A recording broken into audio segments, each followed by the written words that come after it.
Okay, so tonight we're doing Pius XII and the Holocaust, because it always comes up in classes. It also comes up in media a lot.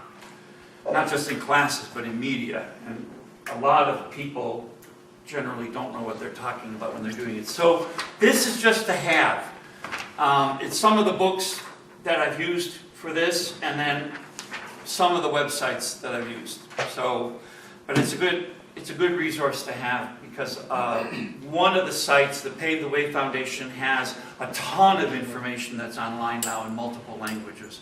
And they have so much stuff. It's really interesting. So there's a whole industry of books that started in the 1980s on this topic, with one side either calling him Hitler's Pope theme, as this famous book by John Cornwell, that he did nothing, he was anti-Semitic, he hated the Jews.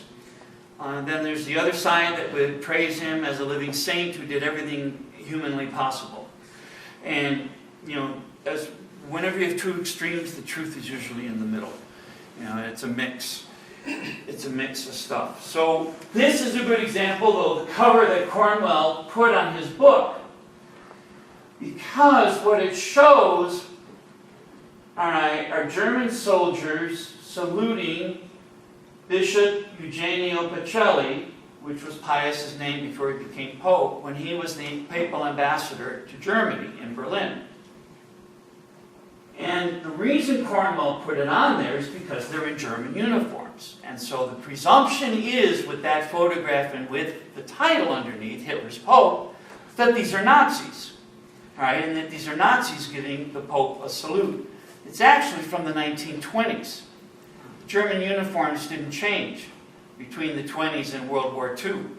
And he was the ambassador. He's coming out of a diplomatic reception in Berlin, and they're doing for him what they did for every ambassador coming out of a diplomatic reception. You know, they hold their guns up, and he gets a salute. But Cornwell put that picture up there deliberately because it already prepares you for the book. That when you start reading the book, you have that photograph in your mind. That's what Pius is. That, you know, he's somebody that the Nazis honored. Now, for Pius himself, his name was Eugenio Pacelli. He's born in 1876 to a pro-papal family in Rome, which can sound kind of funny today, but when the Italian army took over Rome in 1871, the nobility in Rome split into the blacks and the whites. The blacks supported the papacy, and the white side supported the king. And the two sides never interacted socially or in marriage or anything. They kept totally apart for decades. And so he comes from a very old Roman family that goes back, you know, for centuries and centuries. And his father and his grandfather were both very involved in papal politics. Now, his closest friend when he was growing up, though, was a guy named Guido Mendez. In this sense, he's very much like John Paul II. John Paul had a close friend, Jerzy Kluger, who was an Orthodox Jew, and Pius XII as Eugenio Pacelli. His closest friend as a boy was Guido Mendez, who was born into an Orthodox Jewish family. And Eugenio would go over there on Friday night for Shabbat. He learned to speak Hebrew with the family. He could read Hebrew, and he also learned all about the Jewish religion and Jewish customs. So for Italian nobles in the 1870s, 80s, and 90s, this is not what your average Italian noble did in Rome. They didn't hang out with Orthodox Jews. And Jews at that time lived mostly in the ghetto of old Rome. They had their own neighborhood where most of them lived, especially among the Orthodox. So he eventually, as Pope, he was able, or before he became Pope, he was able to get the Mendez family out of Italy when the war broke out. He got them to Palestine. So he's ordained in 1899, joins the Secretary of State, and works in the diplomatic corps. In the diplomatic corps, he ends up negotiating several concordats. That's the word for a papal treaty, that the treaty signed between the Holy See of Rome and the government, which regulates the life of the church in a country. And Benedict XV and Pius XI both were great believers in having concordats with governments, especially a hostile government. So mostly these concordats are with governments in the 20th century. These concordats are with governments that are not favoring the church. And so it's a way of trying to protect the life of the church in a country. The Great War, First World War, of course, began in 1914. Germany, Britain, and France all used the Pope in their propaganda. They all used Catholic imagery in propaganda, but they all rejected his efforts to stop the war. The Pope then was Benedict XV. And in 1915, he sends Father Pacelli to Germany with a peace plan. He went to the Central Powers, and then he went to the Allied powers, the Entente. And the Holy See is always neutral. By long-standing tradition, it's always neutral in a dispute, right? So that they can serve people on both sides. But you were saying that they use them for propaganda, but they're using his name, they're using Catholic imagery, yeah, they're invoking him without letting him have influence over them, though. So, I mean, his personal opinion, he did not support what they were doing. No, he didn't support either side. He couldn't support either side. So when you say they're using his name and image, you mean that the posters in France Right. that say, Benedict XV wants you to fight the... Basically, yeah. Okay. Yeah, you know. They didn't care that he didn't actually condone what they were doing? Or? No. Oh, No, they didn't care at all. They cared about stirring up their flocks. Now, Germany was a hostile government to the church. Britain was a hostile government to the church. France had just passed 9 years previously a law throwing out the religious from France. So none of them were good to the church. And the other Entente power was Russia, which most definitely was hostile to the Catholic Church. So it's a real, you know, he's juggling between governments that are already hostile and then that are claiming God is on their side. What? Pius XII was ordained at 23? Priest. Yeah, priest Yeah, at priest. 23 years old?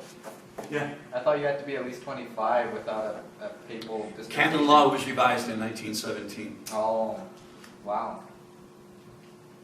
That's young age to be ordained. Young age, yeah. And because he was sick a lot, most of his studying, he was kind of homeschooled. He wasn't able to handle seminary life. He didn't have a good constitution when he was young. Okay, so 1915, he helps Benedict XV write a letter to the Polish nation, which Poland didn't exist. All right, it was divided between Germany, Austria, Hungary, and Russia. Because there was anti-Jewish discrimination going on in the Polish territories, and there was pogroms against the Jews. And so they write a letter addressed to the Polish people saying the rule of love must be extended to include the children of Israel, and demanded that anti-Jewish discrimination end. And it was so powerful, the New York Times reported it as papal bull urges equality for Jews in German-ruled Poland. It was a very big thing.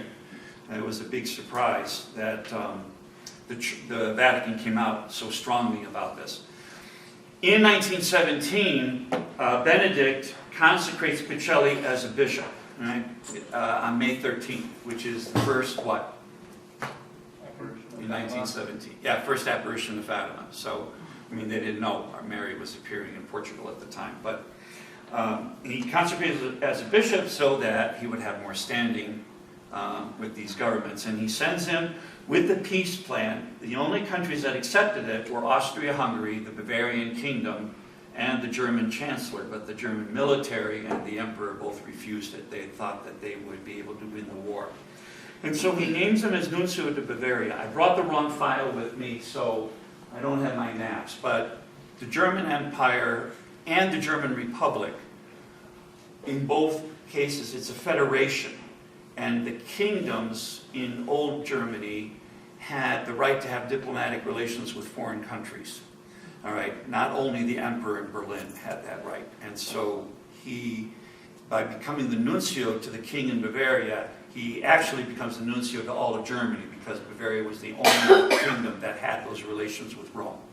So that's even after German unification. Yes, it's still like that. It's still a federal setup. Bavaria, Baden, these different states, they still have that right. The city-states, Bremen, Hamburg, they all have that kind of right still today. And after, as late as the 60s, the Holy See was negotiating concordats with the German states, as well as the German government. So that's why, is that kind of explaining what you're saying? So the German chancellor accepted it, but the No, it's just the chancellor at the time wanted the war to end. Oh, okay. He wanted the war to end, because of the carnage. But the emperor and Ludendorff, the military commander, they were convinced that they just needed one more push against the French, and the French would yield. But of course, 1917, we come in at the end of 1917, so it changes the balance of power. Also in 1917, Pacelli intervenes through the German government with the Ottoman Empire because the Ottomans were planning an attack on the Jews in Palestine. And so he intervenes on behalf of them to protect them. And he also intervenes several times. He arranges for a representative from the World Zionist Organization to meet with Benedict XV to start talking about a Jewish homeland in Palestine. And it was a small thing, but a big thing. The Jewish community in Bavaria had a standing order with Italy for palms to be sent up for the Feast of Sukkot, the Feast of Booths. And because Italy broke its alliance with Germany and Austria and went to war against them, they wouldn't deliver the palms through Switzerland as promised. And so he tried to get it. And there's a letter thanking him from the rabbis that they know he did his darndest. So at this time, and this is really important, he serves as, he's involved with the overtures by the Holy See to the Ottoman Empire starting in 1915 because the Ottomans begin the massacre of the Armenians, April 24th, 1915, which ultimately killed 2.5 million Armenian and Syriac and Greek Christians. And they did not have diplomatic relations between Constantinople and the Holy See, but he was the nuncio in Bavaria, and so we have the records from the nunciature in Bavaria because everything had to go through that nunciature in order to get any help from the Germans. The Ottoman Empire was allied to Germany and Austria-Hungary. And so, and this comes into play for why Pacelli acts the way he does later on with Hitler. They send a legate to Turkey, who's finally received, and he convinces the German, Austro-Hungarian, and American ambassadors to join him in going to the Ottoman government and demanding that they stop the deportations and massacres. And so they have this great meeting. The representative shows them telegrams showing that he's going to do exactly that. The deportations will stop, the killings will stop. They leave. The next day, that same official orders 7,000 Catholic Armenians to be massacred as a rebuke to the Pope for interfering. And they never stopped the deportations at all. And it went so fast, the deportations and killings, that from April 24th to December 6th, in that amount of time, when Benedict XV gives his allocution on December 6th, he says, the helpless Armenian people have gone to meet an almost total annihilation. When they realize that this hasn't stopped, then the legate goes back and he begs that they would spare the Catholic Armenians because the Catholics tended to be well assimilated. They spoke Turkish and they were very loyal to the imperial government. And instead, they lashed out again at the Catholics and they wiped out 11 Armenian Catholic dioceses completely. Not one person survived from 11 dioceses, as well as all the monks and nuns were slaughtered. Yeah. Did you say the official was Catholic too? No, he was Muslim. Yeah. The legate was from Rome, the Vatican legate. So by the time the genocide ends, there's only 13% of the Catholic Armenian population was left alive. There are 2,500 pages from the nunciature in Munich of protests and letters and interventions that they sent to Constantinople. And all of it was ignored, or worse, they would simply lash out more and more at the Catholics. So the main researcher on this, Michael Hesemann, says that this left a profound influence on Bishop Pacelli, because his experience was that public protests against a fanatical government backfire and don't do anybody any good, except Rome, because Benedict was the only statesman during the massacres who spoke out. He was the only head of state that spoke out, and he was the only Christian church leader who spoke out about the genocide. No one else did. He's the only one. None of the Protestants did. Nobody. He's the only one who spoke out.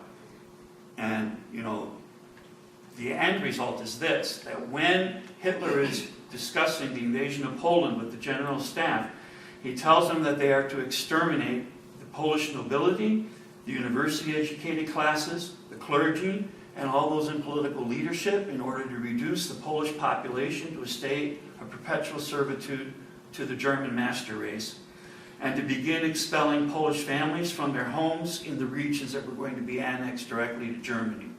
And when some of the generals stood up and they objected to this, he said, "Who remembers the Armenians?" Nobody. And his point was that genocide inspires a lot of talk, but no action. Nothing was ever done. Nobody ever paid a price for what the Turks did to the Armenians.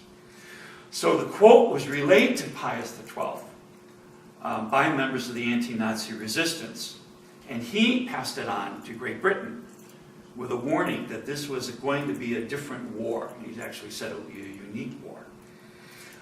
Another thing that comes out of the Great War, the First World War, is this: that propaganda about German atrocities was highly exaggerated. There were atrocities in Belgium, and the Louvain library was burned. But the French and British put out so much heavy propaganda portraying Germans as the new Huns, destroying Europe, destroying Christian civilization, raping women en masse, that 20 years later, when World War II begins, most world leaders were very hesitant to accept the new charges of massacres at the hands of the German army in Eastern Europe as being true, because they felt it was just more propaganda that the British and French were putting out. So, November 1918, there's the revolution in Germany. Communist Republic is declared in Bavaria. Communist Republic is declared in Prussia, in Berlin. And with this uprising, all of the diplomats in Munich, the capital of Bavaria, fled, except for Bishop Pacelli. He's the only one who stayed. And his report to the Vatican is of the takeover of the royal palace is quoted heavily by Cornwell and people who have followed Cornwell as evidence of his anti-Semitism, because this is the quote: "A gang of young women of dubious appearance, Jews like all the rest, hanging around in all the offices with lecherous demeanor and suggestive smiles. The boss of this rabble was a young Russian woman, a Jew, a divorcee, their chief a young man, also Russian and a Jew, coarse, vulgar, repulsive, with a face intelligent and sly." On the surface, that's all traditional anti-Semitic caricatures about Jews. And a lot of hate has been made out of this paragraph. And American writers, who tend to be lazy, use Cornwell's translation. They don't go to the original Italian. The original letter is 6 pages long, and Pacelli didn't write this paragraph. It's a quote from the priest who went to the palace, and he reported back to Pacelli what he saw, first off. So it's not Pacelli's words. Secondly, in the original Italian, the words are very neutral. I primi is translated as the ones just mentioned, and Cornwell translates it like all the rest of them. Gruppo means group, not a gang. And it goes on like that from the Italian. So Cornwell made the most pejorative translation he could make out of this paragraph and went beyond the original way beyond the original. So it's not Pacelli's words, first off, and it's a bad translation. It's a very bad translation. 1919, Germany becomes a republic. He is named by Benedict XV as the nuncio to Berlin while still keeping the office in Munich. Benedict wants a concordat with Weimar Germany. They negotiate for 2 years, but they reached a stalemate and they couldn't get anywhere. So Pacelli then negotiates a concordat with Bavaria in 1924 and one with Prussia in 1929 and one with Baden in 1932. All those states had the right to do that. So, and the concordat was to regulate, government support, government recognition for education, state financing of the church, cultural life, and also protection of marriage. In 1922, Benedict died. He's succeeded by Pius XI, who kept Pacelli in Germany until 1929. As early as 1923, he starts writing to Rome about the Nazis, the National Socialist Party. He denounces them for persecuting Jews and Catholics. He writes that they attacked Cardinal Faulhaber of Munich because the cardinal had denounced their anti-Jewish actions. In 1930, he's made a cardinal, goes back to Rome, and he becomes the Secretary of State for the Holy See. And this is now he's the head of the Foreign Office of the Vatican. In 1929, Pius XI had previously signed the Lateran Treaty with Fascist Italy, which guaranteed the rights of the Holy See.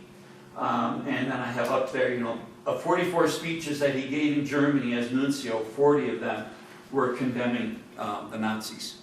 So he's very early in realizing who the Nazis are and what they're going to do. Well, as far as at this time, Bishop Pacelli, and does he or other nuncios to places like Spain or Austria, where people like Franco and Dollfuss are beginning to rise to power as sort of a... Franco only comes about because of the Civil War. Right. Spain had a socialist government, Mm-hmm. and for the Republic after the monarchy was overthrown. So Spain got to put that out of the equation. Dollfuss was very devout, so Dollfuss had a good reputation with the Vatican. Okay. All right.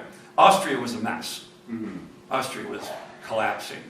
It was kind of like a very long, slow, very painful collapse. Because even they lost their empire, and Austria was poor. So Austria was a real mess. Germany, of course, becomes very poor because of the Treaty of Versailles. Mm-hmm. The Holy See was forbidden to take part in the negotiations for the Treaty of Versailles because Benedict wanted an equitable treaty so that there would never be another war like that one, because the First World War was so horrible.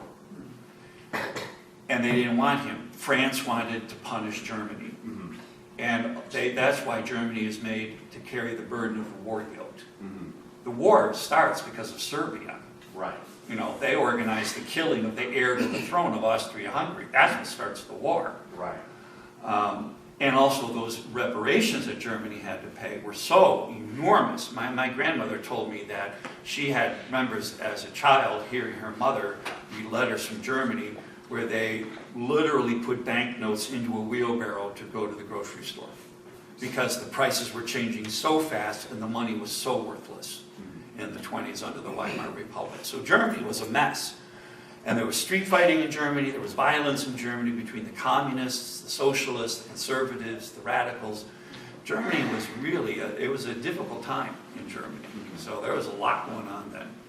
But as far as we can tell, the church didn't see Franco or Dollfuss as a problem the way they saw the National Socialist Party in Germany. No. I mean, Franco only emerges because of the Civil War. Yeah. And Franco emerges to defend the church. Yeah.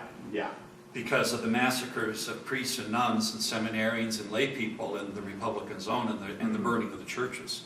So yeah, they're going to look at Franco as a savior. Now, Now, that's a downside, because then they don't look carefully enough at what Franco did with the phalange. You know, in Dolphus, you're trying to save the country, they don't look that deeply at it. Right. Okay? Okay, that clears it up, thank you. Okay. Okay, so Italy, right? 1922, Mussolini was named premier by the king. Actually, a lot of Jews in Italy were fascist. Italy was a mess as well. Fascism seemed to offer a way out that held to conservative social values. Just to make sure, how many years prior was Italian unification? 1871. Oh, so Italy has only existed for 40 years as a country. Not long Yeah, yeah. for a country that used to be almost 100 countries. 1929, the Lateran Treaty. It protects Vatican property, and this was really important for later on. All buildings associated with Vatican City have extraterritorial status, and that's important in 1943 during the war. And the other thing is Catholic action was allowed, but no Catholic political parties were allowed in Italy. What does it mean if a building has extraterritorial status? Foreign forces cannot come in the building. Even the local police cannot come in the building. It's like an embassy. All right, it's foreign soil. So it becomes Vatican property. And they would put a sign on it, you know, property of the Vatican City-State. Okay, 1923, St. Edith Stein, Jewish Catholic, wrote, she's a famous philosopher and thinker. She wrote to Pius XI about what was happening in Germany with the Nazis. And Picelli is the one who writes back to her. They just found the letter a couple years ago. We didn't even know there was a reply to her. We knew about her letter, but no one knew if the Pope ever answered. And they did answer her, and he wrote that they shared her concerns, and he was sure that the church would score a final victory over the Nazis. Now, so German events, 1930. 19% of the people voted for the Nazis in 1930, all right? And at this point, Hitler is a student of Mussolini. That will change in the late 30s. Street fighting, 30% unemployment with the Depression, fear of Soviet takeover, as had happened at the end of World War I. 1932 in July, Nazis won 37.1% of the vote. And these are the three main parties, other than the Nazis, are the Communists, the Social Democrats, and the Catholic Center Party. 1932, the November elections, the Nazis dropped, only 32.1% of the vote. All right, they lost 2 million votes. January 30th, 1933, Hindenburg was the president, and he names Hitler as the chancellor, because it was thought by the conservatives that Hindenburg could control Hitler. Hindenburg was very old and very sick, and as we now know, of course, Hitler was crazy. He wasn't going to be controlled by anybody. So the Nazi, where Nazi comes from is, the name of the party is Nationalsozialistische Deutsche Arbeiterpartei. So National, right, the only way to shorten this, it's NSDAP is the abbreviation, so people call them shorthand Nazi, N-A-T-I in German. But in English, that's where we put in the Z sound. So that's where the word comes from. And Picelli wrote, you know, to the Pope that this party is anti-communist, anti-democratic, anti-Jewish. But people had a lot of faith in Hindenburg. The Jüdische Rundschau, which was the main Jewish weekly in Germany, after Hitler was named chancellor, they wrote an editorial saying, within the German nation, there are still forces active that would turn against a barbarian anti-Jewish policy. They really had no idea what was coming. And the opponents are just so divided, they could not form a common front against the Nazis. Now, February 27, 1933 is the Reichstag fire, which the Nazis probably set. That's the Parliament building. 6 days before national elections, and the Nazis arrest a communist. All right, so that's what everybody's afraid of, is another communist takeover, because the one they went through in 1919 was so violent. So Hindenburg panics, signs of dictatorial decrees, all right? People lost their individual rights, free press, private property, privacy of the mail, large-scale arrests. All right, March 5th, these are the last free elections in Germany. 13 parties are competing. The Nazis are the first ones. They got 43% of the vote. Even with that kind of pressure going on, they still can't get a majority in parliament. Social Democrats, and then these other parties. So, now, this is important. This is where Catholics were living in Germany in 1933. The pocket up at the right is East Prussia. After World War I, when Poland became independent, they needed an outlet to the sea. The city of Danzig had been German. It was made an independent country under the League of Nations to give them a port. Okay? So there's the corridor between the two parts of Germany. The black areas are the areas where Catholics were a majority of 50% or more. So even in East Prussia, there were a lot of Catholics. But they're mostly in the west, the south, and then that big pocket at the end of Silesia there. So that's where the Catholics are. So you got the map in your head? Where the color is? All right? And that's where the Nazi votes were. The black is the majority voting for Nazis. It's like a photo negative almost. It's like a photo negative almost, exactly. Even in East Prussia, the two Catholic pockets. You know. Now there's a white pocket, see, sitting up there. That's Berlin. That one little tiny white pocket in the middle of the black. That's the city of Berlin. Berliners hated the Nazis. And the feeling was mutual. Hitler despised Berliners. But the Catholic districts are the ones where they didn't get votes. They either got no votes or they got very few votes. And that's important for when people say the Catholic Church supported the Nazis because they were afraid of the communists.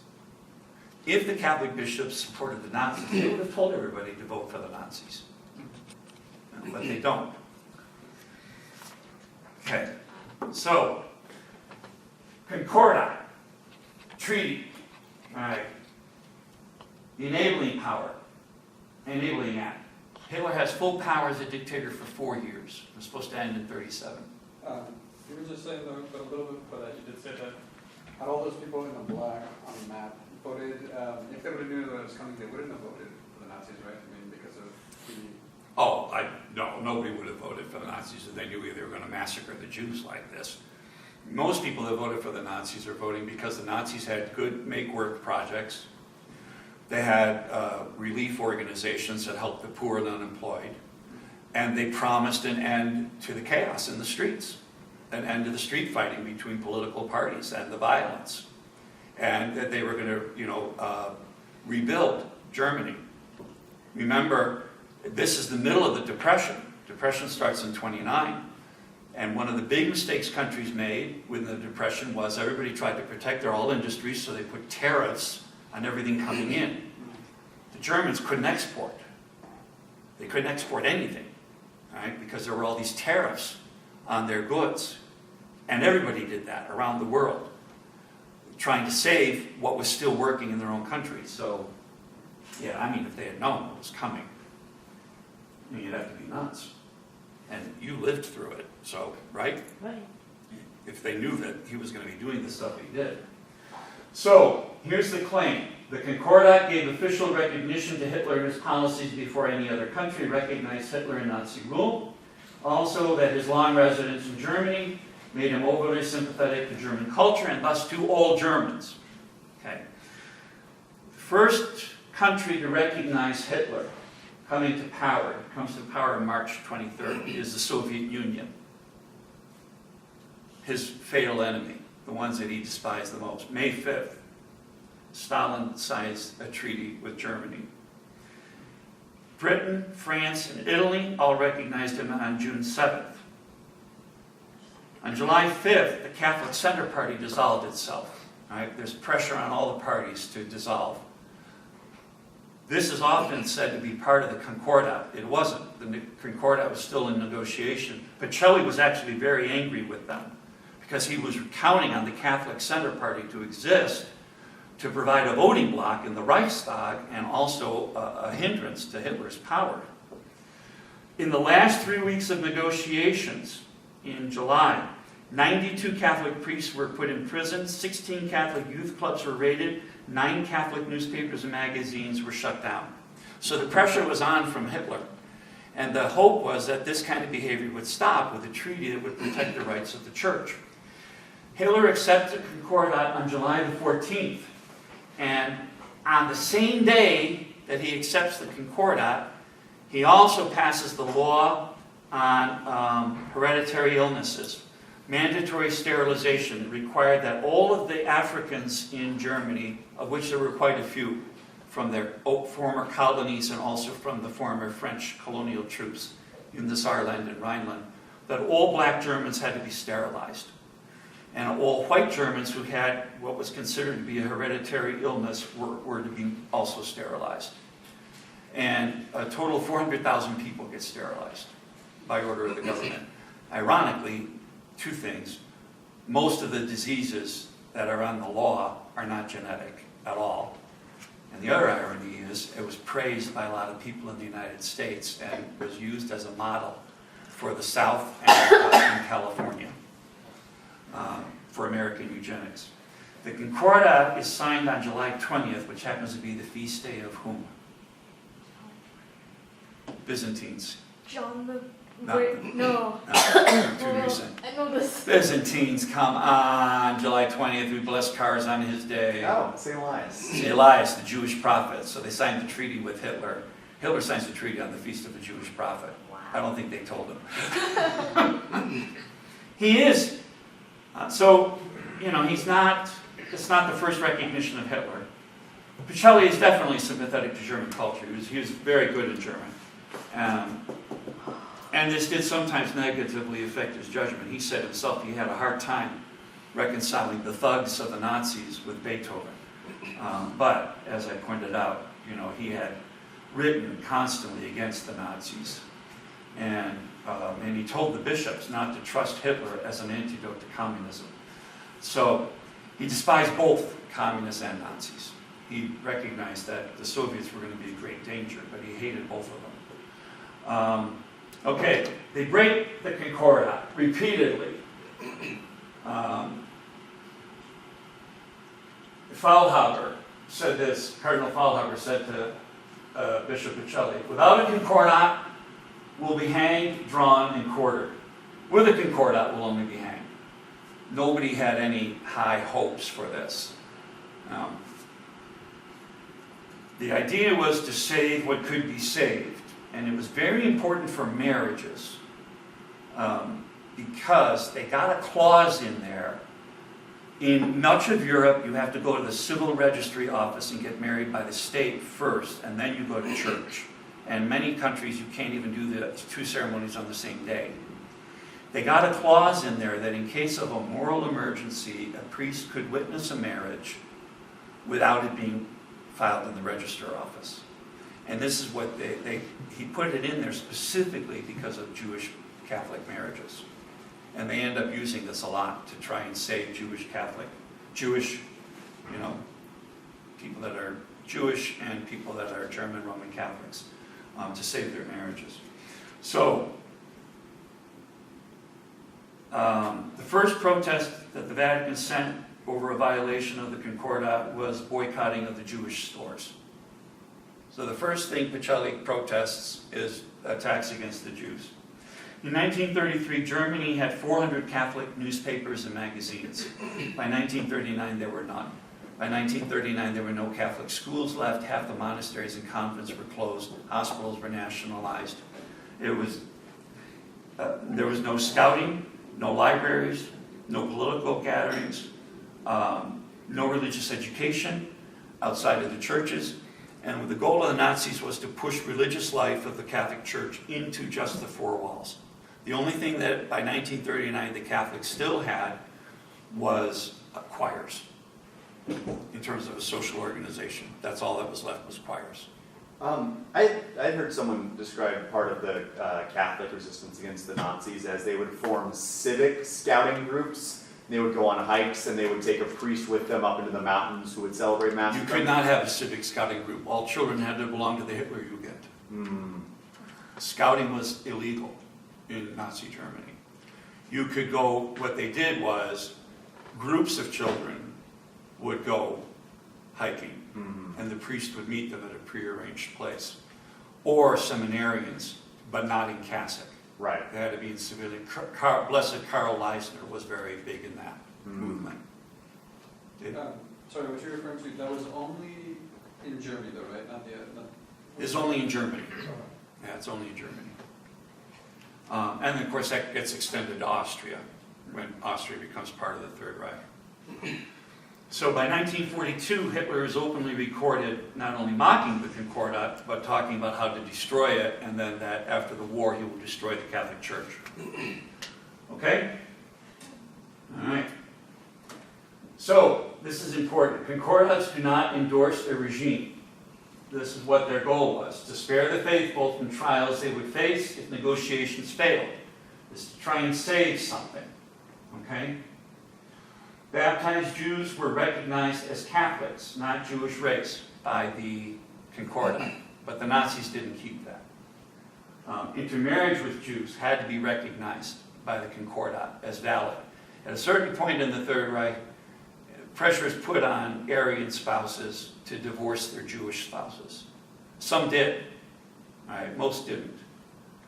But the thing that was saving people from deportation, in 40, 41, 42, was the German spouse. If the German spouse died, then the Jewish spouse was deported. Okay. All right, these are all the moves against the church. All right, July 30th. So they signed the Concordat on the 20th. On the 30th, Catholic Youth League is dissolved.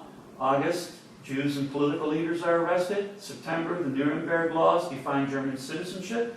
Anyone who had one German grandparent was considered Jewish. And it was called Mischlinge, mixed. So everybody had to go into their family trees and find out. Because if you had any Jewish ancestry, you lost your job if you were in a civil job. And many of the jobs were connected to the government at that time. Again, because of the Depression. Mass arrest of Catholic leaders, expulsion from Germany. They arrested hundreds of priests and charged them with being homosexuals and molesting the youth, which was not true. And false charges of currency violation. Dachau was opened. Dachau was originally not open for Jews. It was open for German opponents of the Nazis. 1937, Mitbrennen der Sorge. So, this is very important. And before I get to that, what Pacelli did for German Jews after 33, okay? As Secretary of State, he helped fire German professionals to find work in church institutions, but unfortunately, as you just saw, most of those get closed down by 39. They also had an office in the St. Raphael Association for Jewish Catholics trying to get out of Germany, because Jewish relief agencies would only help Jews who were not Christian. Right? They had limited resources, and they figured the Christians would take care of the Jewish Christians. And he did try to get Jewish professionals to find work in foreign Catholic institutions. A majority of Jews did get out of Nazi Germany. The problem is they couldn't go very far, and there were limited places to go to. That was the big problem. You could get out. You had to have a visa to leave, and you left in poverty. But there were very few countries that would take Jews. So the United States completely refused to modify its visa regulation regarding immigrants from Germany. They limited the visas to 27,000 people per year, although they had applications from 125,000 Jews who wanted out. And the State Department was very anti-Semitic in the United States and Canada. They both had policies to let in as few Jews as possible. In 1938, the Evian Conference was held at the Evian Spa. Countries from around the world took part. Every country there expressed great sympathy for the Jews who needed to get out of Germany and Austria, but no country would take them. Didn't Mexico take some? because of Picelli. Because he wrote to the Latin American governments and he asked them to take Jewish refugees. Well, they would write back and say, we will only take Catholics. So he authorized the sending of fake baptismal certificates. So he's basically told the priests to lie. Just fill it in, send it. Whether or not these people are Catholic, it doesn't matter. The thing was to get them out. But the Latin American countries all caught on pretty quickly, and many of them did not want Jewish immigrants. The only country that did was the Dominican Republic. The dictator there said he would take 100,000 Jews, but he said that in late 1938, and there wasn't enough time for that many people to get out. Only 1,500 people made it to his country. But what you just said about the fake baptism, is that what you mean when we said Jewish earlier? Jewish Christians are people who have Jewish ancestry, full or partial Jewish ancestry, who are baptized into a Christian church.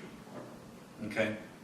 Fake baptismal certificates are, you send a baptismal certificate stamped with a church and everything, priest signs it, saying so-and-so was baptized, and they wanted to see proof that people have been baptized for a long time, not that they were getting baptized to get in to their country. But he literally sent thousands of certificates to parishes in Germany in order to do this. In Italy, the anti-Jewish laws are passed in 1938, the same racial laws as Germany had. And so Pius XI condemned those laws. Jewish professionals were fired from all state institutions of any level, from grammar school up. They tried to get them jobs in Catholic institutions in Italy, and Catholic institutions outside of Rome were told to hire Jewish professionals. The British blocked emigration to Palestine because they were afraid of upsetting the Arabs. Cardinal Maglione and Cardinal Picelli, they both intervened for Italian Jews to get visas out. They tried to get the British to make exceptions for Palestine. They pushed for people to go to China, to Shanghai. Shanghai at this time was had a big international zone. So you didn't need a visa. If you had the money for a ticket on a boat, you could get to Shanghai. And then the American Philippines was willing to take 10,000 in 1938, but only 1,300 people made it by the time the war broke out. Okay, mit brennend der Sorge. Mit brennend der Sorge means with burning concern. Picelli had brought the German bishops to Rome in 1937 to write this encyclical. It's the only encyclical written in the German language. They smuggled it into the country. It was printed illegally in the country. And then Catholic youth carried it on bicycles around the entire Reich, delivering it to parishes. And the Gestapo had no idea. They were very angry because this was read at the High Mass on Palm Sunday, because that's the most popular Mass in Germany on Palm Sunday, is the High Mass. And it's a long encyclical. And after it was read in church, a lot of people paid a heavy price, were put in concentration camps, were arrested, were tortured. And part of it reads this: the sacred books of the Old Testament are exclusively the Word of God and constitute a substantial part of His revelation. They record the story of the chosen people, bearers of the revelation and the promise, repeatedly straying from God and turning to the world. Eyes not blinded by prejudice or passion will see in this prevarication, as reported by biblical history, the luminous splendor of the divine light, revealing the saving plan, which finally triumphs over every fault and sin. By this time, the German Christian church that had been formed by many Protestants wasn't even using the Old Testament anymore. They wouldn't preach about it, they wouldn't read it in church. So it's very bold. Nothing but ignorance and pride could blind one to the treasures of the Old Testament. Whoever wishes to see banished from church and school the biblical history and wise doctrines of the Old Testament blasphemes the name of God, blasphemes God's plan of salvation, and makes limited and narrow human thought the judge of God's designs over history of the world. The peak of revelation is reached in the gospel of Christ, is final and permanent. It knows no retouches by human hand. It admits no substitutes or arbitrary alternatives, such as certain leaders pretend to draw from the so-called myth of race and blood. Yeah, it's very powerful. It's very powerful. You know, it was a shock to hear that in church after 4 years of Nazi rule. The American ambassador wrote, "It helped the Catholic Church very little, but it provoked the Nazi state to continue its assault on Catholic institutions." Cardinal George Mundelein of Chicago said about the Nazi attacks on the Catholic Church, "How can a nation of 60 million people submit in fear and servitude to an alien, an Austrian paper hanger, and a poor one at that, I am told?" The German ambassador to the Holy See demanded that Mundelein be reprimanded. Picelli, together with the cardinals on the Vatican's group on foreign relations, stood by his right of free speech in the diocese and informed the embassy that the problem arose from Nazi persecution of the church. When Austria is invaded, this is where you get the cardinal with the Nazi salute. The Chancellor of Austria backed down. The army wanted to fight. The Chancellor of Austria told them not to fight because he was afraid of the bloodshed. So they came in, and they have a plebiscite was already scheduled to vote. And it was simply ja or nein. We join Germany or we don't. Okay? And Cardinal Innitzer, the Archbishop of Vienna, went, and he not only voted yes, he voted yes publicly. He showed his ballot, ja, and dropped it in, and then he gave the Hitler salute, and then he said Heil Hitler to the cameras, the newsreel cameras. And he was summoned to Rome for this, and he said that it was one of the worst lectures he ever got in his entire life at the hands of the Pope Pius XI and Picelli. And in fact, it was described by journalists, his meeting with Picelli was described as a stormy session. Austrians voted yes. I mean, even if they had all voted no, the result would have been yes anyway. And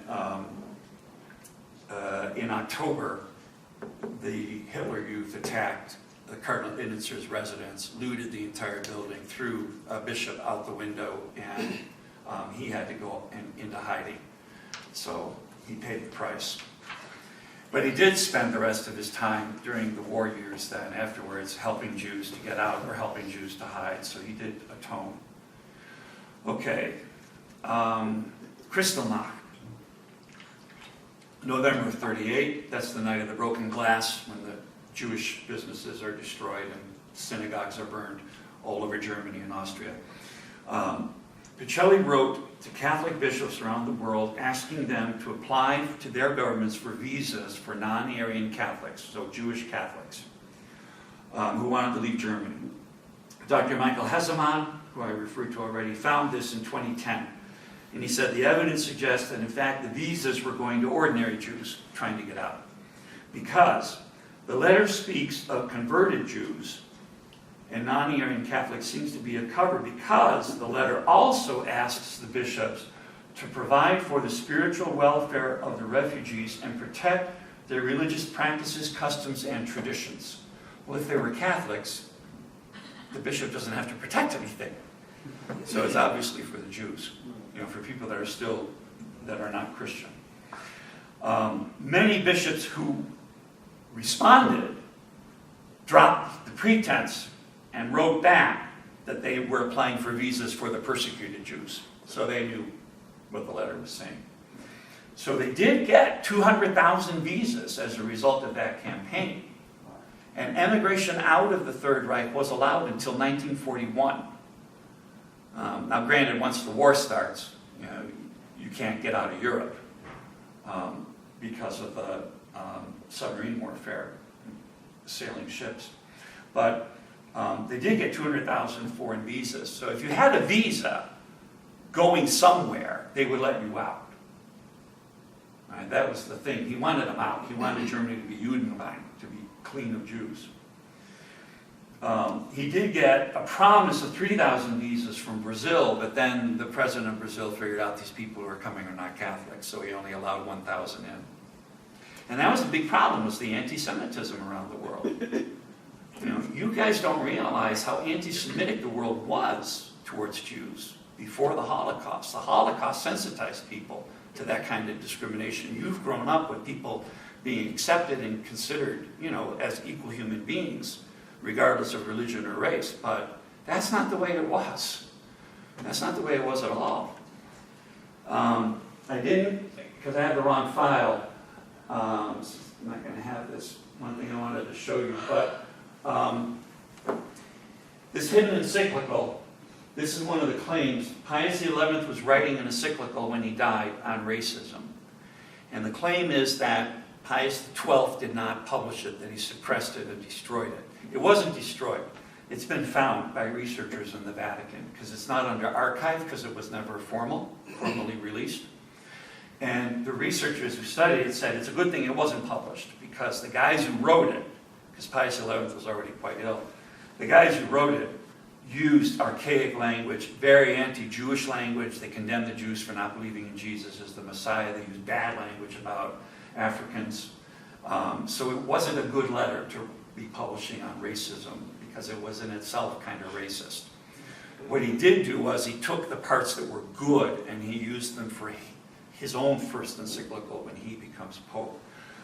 When he is elected, March 2nd, 1939, he's elected on the third vote. It was a unanimous vote. It was the shortest conclave, just 3 votes, because everybody knew war was coming, and they wanted, as Pope, someone who knew what was going on.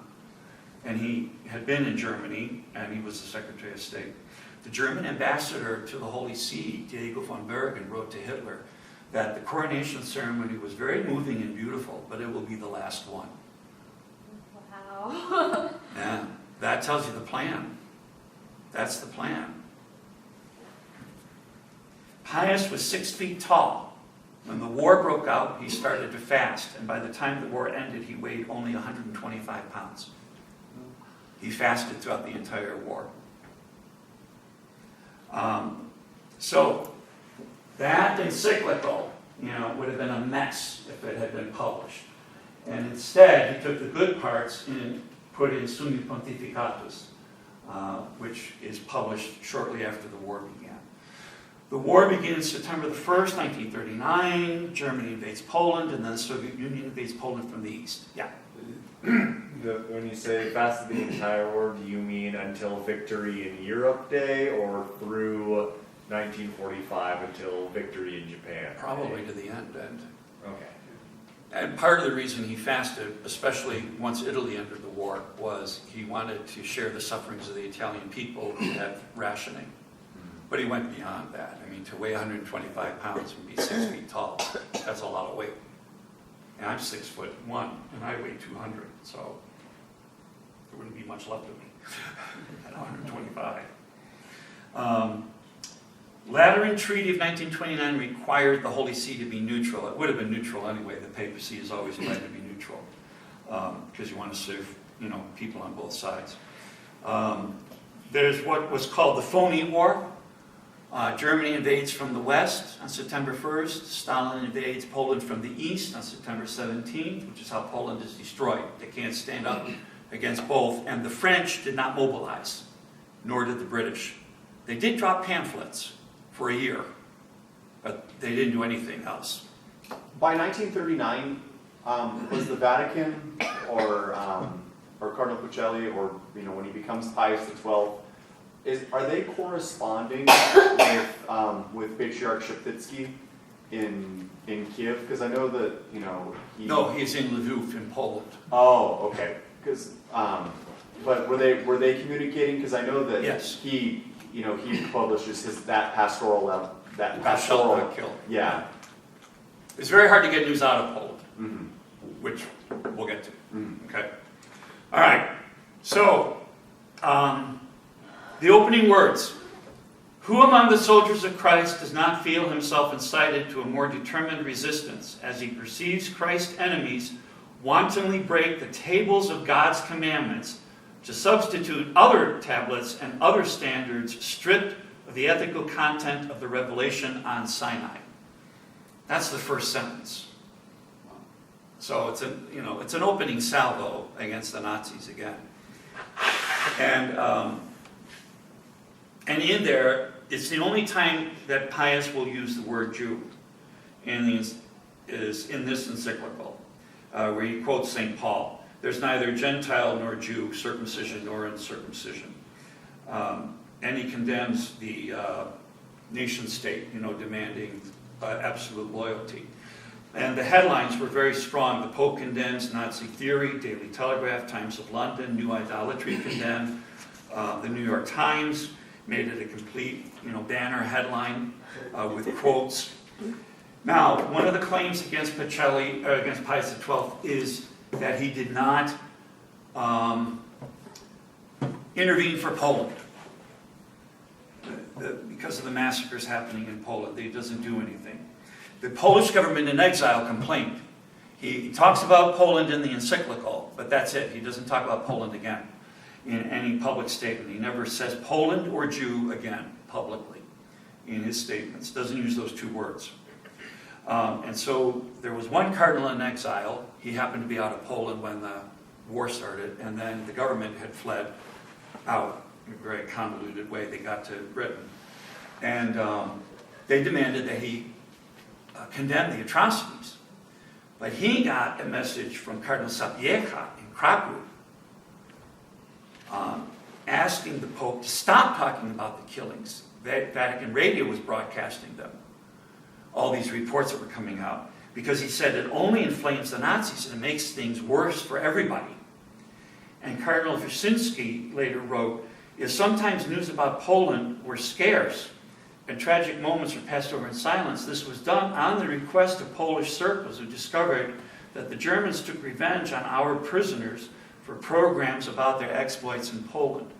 Part of Poland is annexed to the Third Reich, and the Nazis want the church to create new dioceses with German bishops to replace the Polish bishops in this territory, and the Vatican refused. And 4 bishops, 1,996 priests, 113 monks, and 238 nuns in that province were all executed. It's an enormous toll. And 3,642 priests, 389 monks and seminarians, 342 brothers, and 1,117 nuns were sent to concentration camps from the rest of Poland, where they died. That's just the ones that died. That doesn't count the ones that survived. In Germany, Monsignor Giuseppe Di Miglio had worked as a secretary to the nuncio in Berlin. He went to Rome in 1942. He submitted the first detailed report on what was happening in concentration camps inside the Reich and what was happening to deported Jews. And he noted that certain bishops, priests, and leading lay people were disappointed that the German conference had yet to make a statement protesting against the treatment of the Jews, but there was a feeling that a papal condemnation would not be accepted by most German Catholics. The nuncio, who was in Germany during the time, has been criticized as being too passive. And there was a meeting in the Vatican where they discussed recalling him. But they were afraid to recall him because they said if they recall him, Hitler would use the opportunity to break diplomatic relations. And the only way at this point that they were getting any news from the church in Germany was through the diplomatic pouch, because the Vatican codes had been broken. So they couldn't rely on coded text anymore. And the diplomatic pouch is inviolable, so you can't open that. So, but Orsenego, we now know as stuff is being opened slowly in archives, he tried not to antagonize Hitler, but he did visit Catholics in camps. He sent petitions on behalf of Jewish Catholics. He tried to get visitation to Polish POWs. He tried to get relief into camps and ghettos. He had 300 requests for leniency for anti-Nazi prisoners who had been condemned to death, and all 300 were denied. There were 22,700 cases of violence against German Catholic priests and nuns. 8,021 of the 22,000 priests were arrested. 4,000 priests, monks, seminarians, and nuns from Germany and Austria were either beheaded, shot, or died in the camps. So again, a huge toll. It's a lot. You don't persecute on that kind of a scale unless you're threatened by the church. Why not excommunicate? That's a big thing. Why didn't Pius XII excommunicate Hitler? Because he was a baptized Catholic. Because he hadn't been to church in years. He wasn't a Catholic anymore. He was a pagan. Excommunication by virtue. So if somebody says this in a class, the answer is excommunication is meant to call you back to the sacraments. Right? And it only works if you value the sacraments. None of the Nazi leadership that was baptized Catholic cared about the church anymore, except to destroy it. They did use the Jesuit structure as a model for some of their organizing, because the Jesuits are so well organized, but that's about it. So, if they're not going to be called back to the sacraments, there's no point in excommunicating somebody. 1. 2, the last time a head of state was excommunicated, that head of state launched a persecution on the Catholic Church in that country that lasted for 250 years, Elizabeth I of England. She was excommunicated in 1570. Catholic emancipation did not pass in Britain until 1832. And there wasn't much left of the church by 1832. It was only 2%. We're still Catholic. So, and there was a real fear. The Lutheran Church had been split between the Reich Church and the Bekennende Kirche, the Confessing Church. The famous Dietrich Bonhoeffer was in the Confessing Church. And there was a real fear in Germany among Catholics that the same thing would happen, that the church would split if there was a formal excommunication. In the early 30s, all Nazis were excommunicated. But they rescinded it as part of the Concordat. All right, so if he had done it again, would it have worked? If he had done a blanket excommunication of Nazi party members, would it have worked? We don't know. There were still Nazis who went to church, both Lutheran and Catholic. All right, the way Pius talks. Pius XII was a very, very smart man. Very erudite, very well educated. But he talked like that. He talked in very proper High German and very diplomatic Italian. Yeah. At this time, you said some Germans or some Nazis would still go to church? Yeah. Isn't that a conflict of interest, though, too, or no? Yes.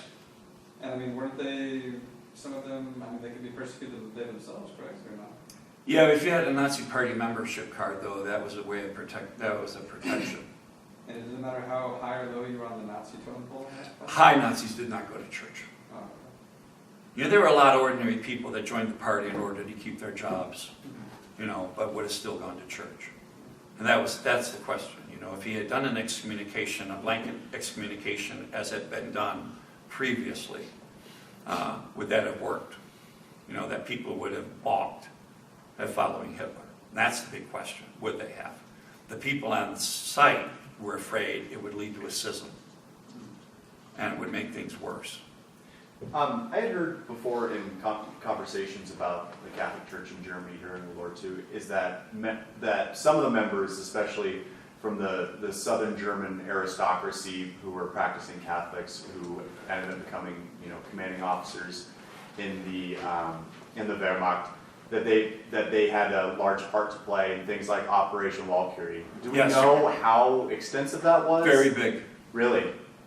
Graf von, I just lost his name.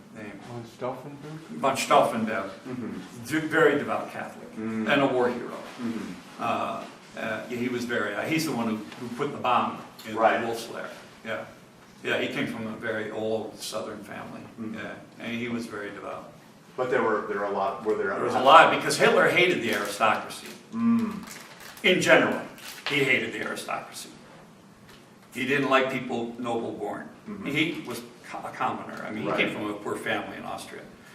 He wasn't even a German, and he wasn't blonde, and he didn't have blue eyes. He had dark hair and brown eyes. He's kind of hated himself, I suppose, with his Aryan business.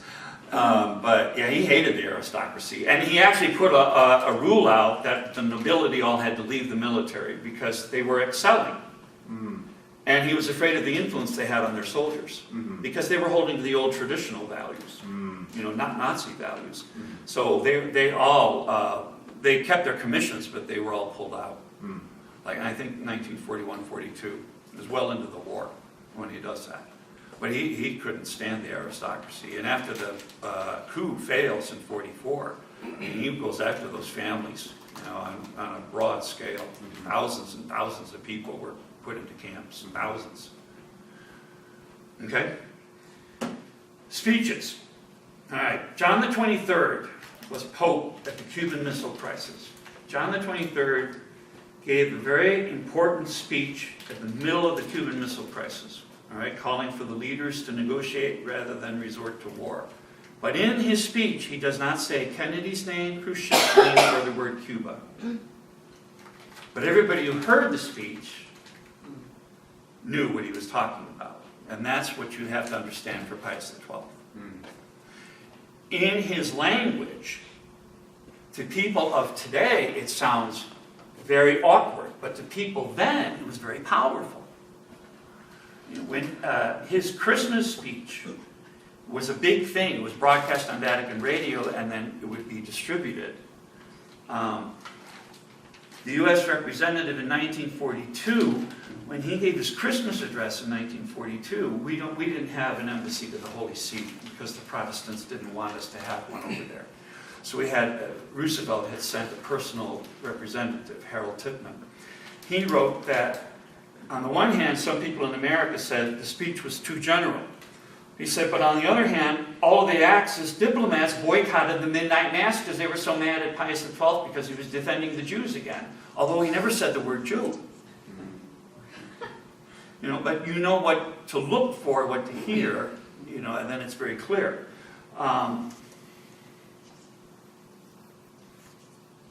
New York Times. No Christmas sermon reaches a larger congregation than the message Pope Pius XII addresses to a war-torn world at this season. This Christmas, more than ever, he is a lonely voice crying out of the silence of a continent. The pulpit whence he speaks is more than ever like the rock on which the church was founded, a tiny island lashed and surrounded by a sea of war. New York Times would never write that today about the Pope.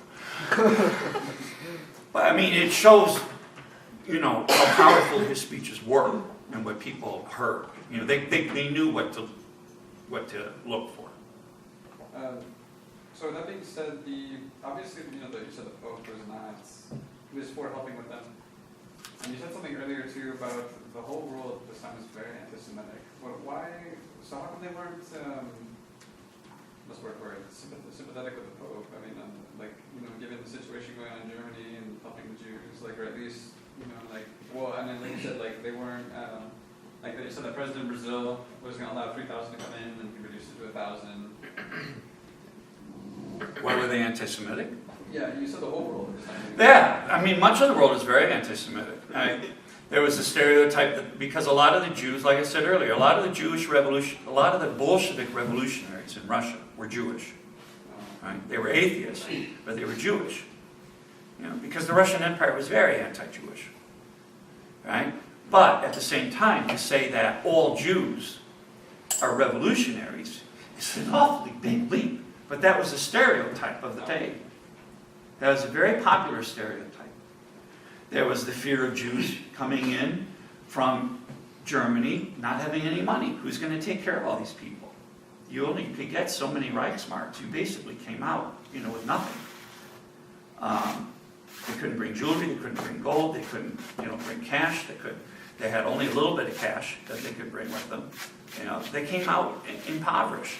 So who's going to take care of these people? The Jews should take care of them because of the stereotype that all Jews are rich. Right? All Jews have access to money. All Jews run the media. Well, because I know that, was it Joseph McCarthy? That was a big thing going on when communism, they're so worried about that in the U.S. too. They had said that. Well, there's a big fear of communism in the U.S., yeah. And they're so afraid of it. People didn't really know what it was. But they're freaking out about it, yeah.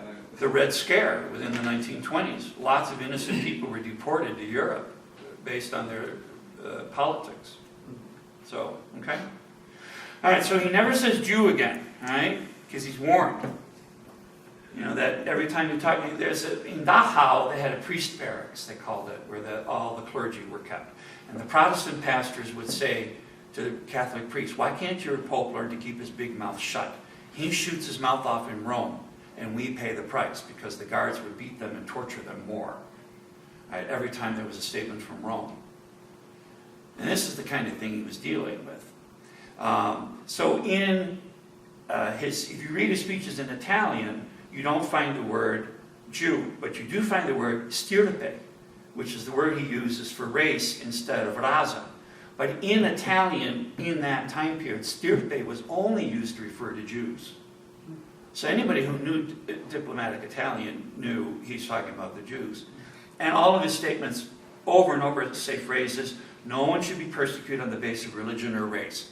He doesn't say Jewish. Well, the only people being persecuted on the basis of religion and race are the Jews. So they know.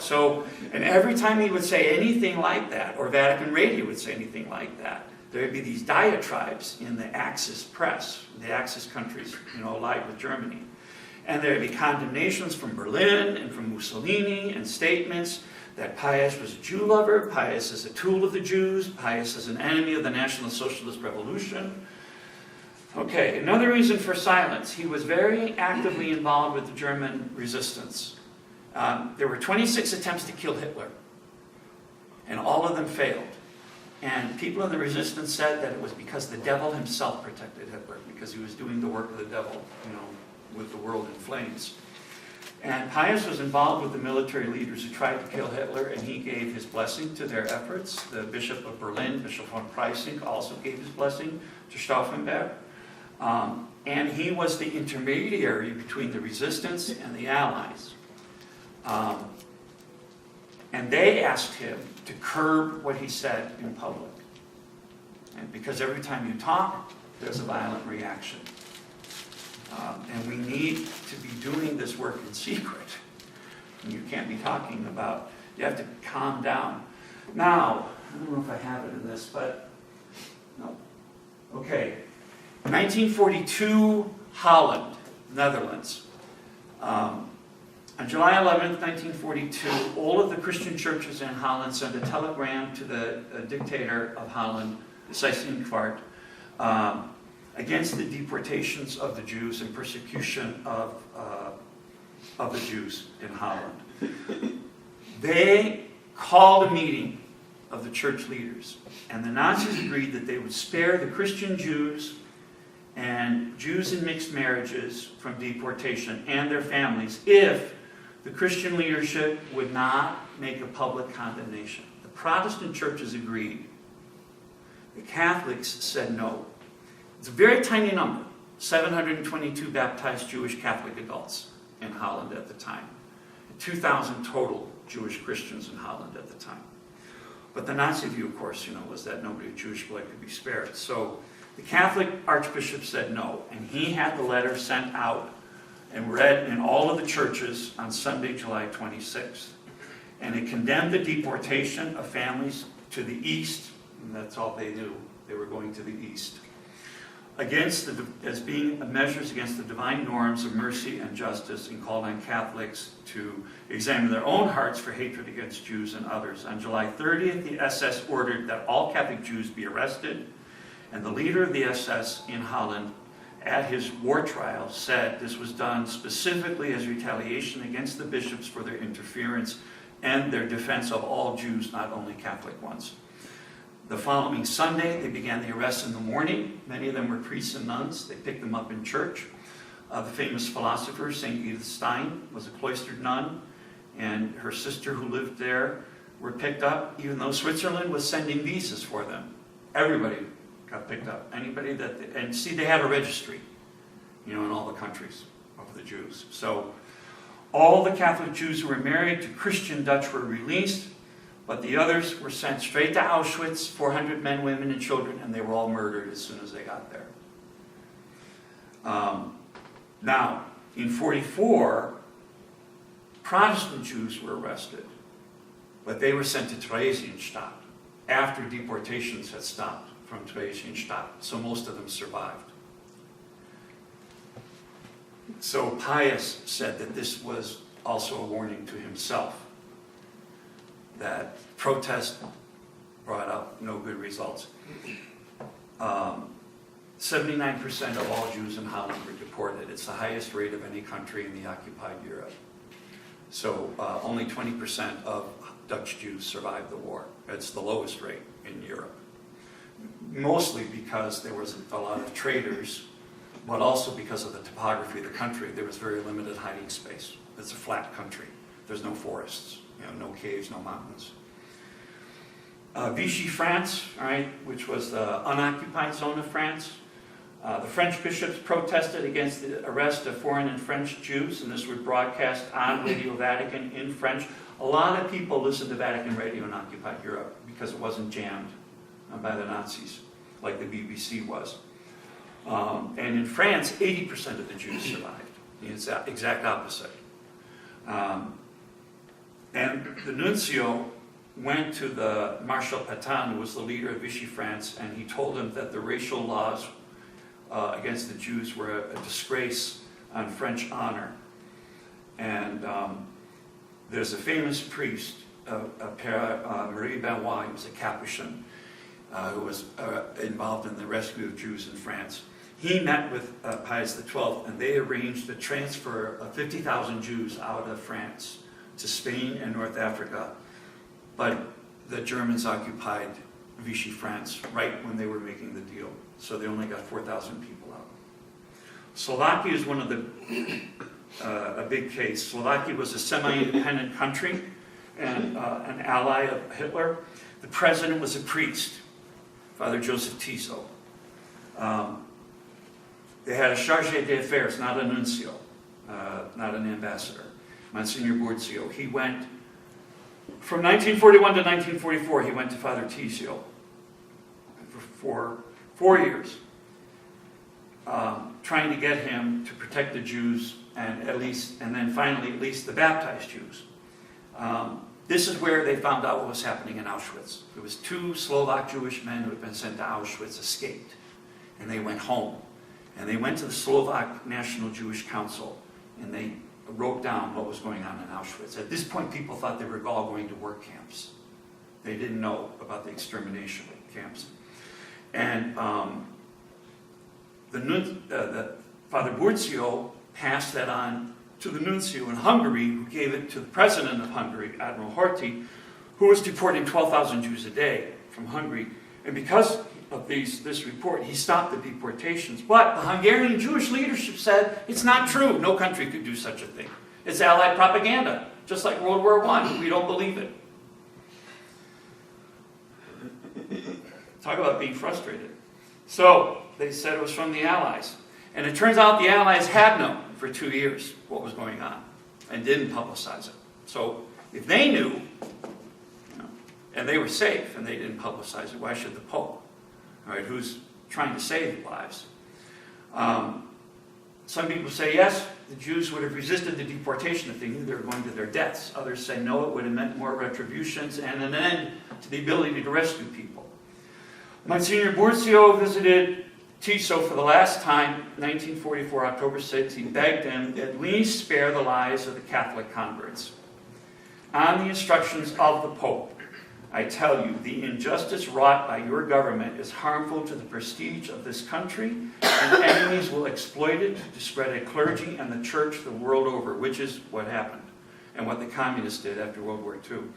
Tiso absolutely refused, and Burzio reported to the Pope, I could not see a shred of compassion or understanding for the persecuted people. 1943, October is the big roundup in Rome. Italy tried to pull out of the war. They acted too fast, and the Germans occupied half the country, including Rome.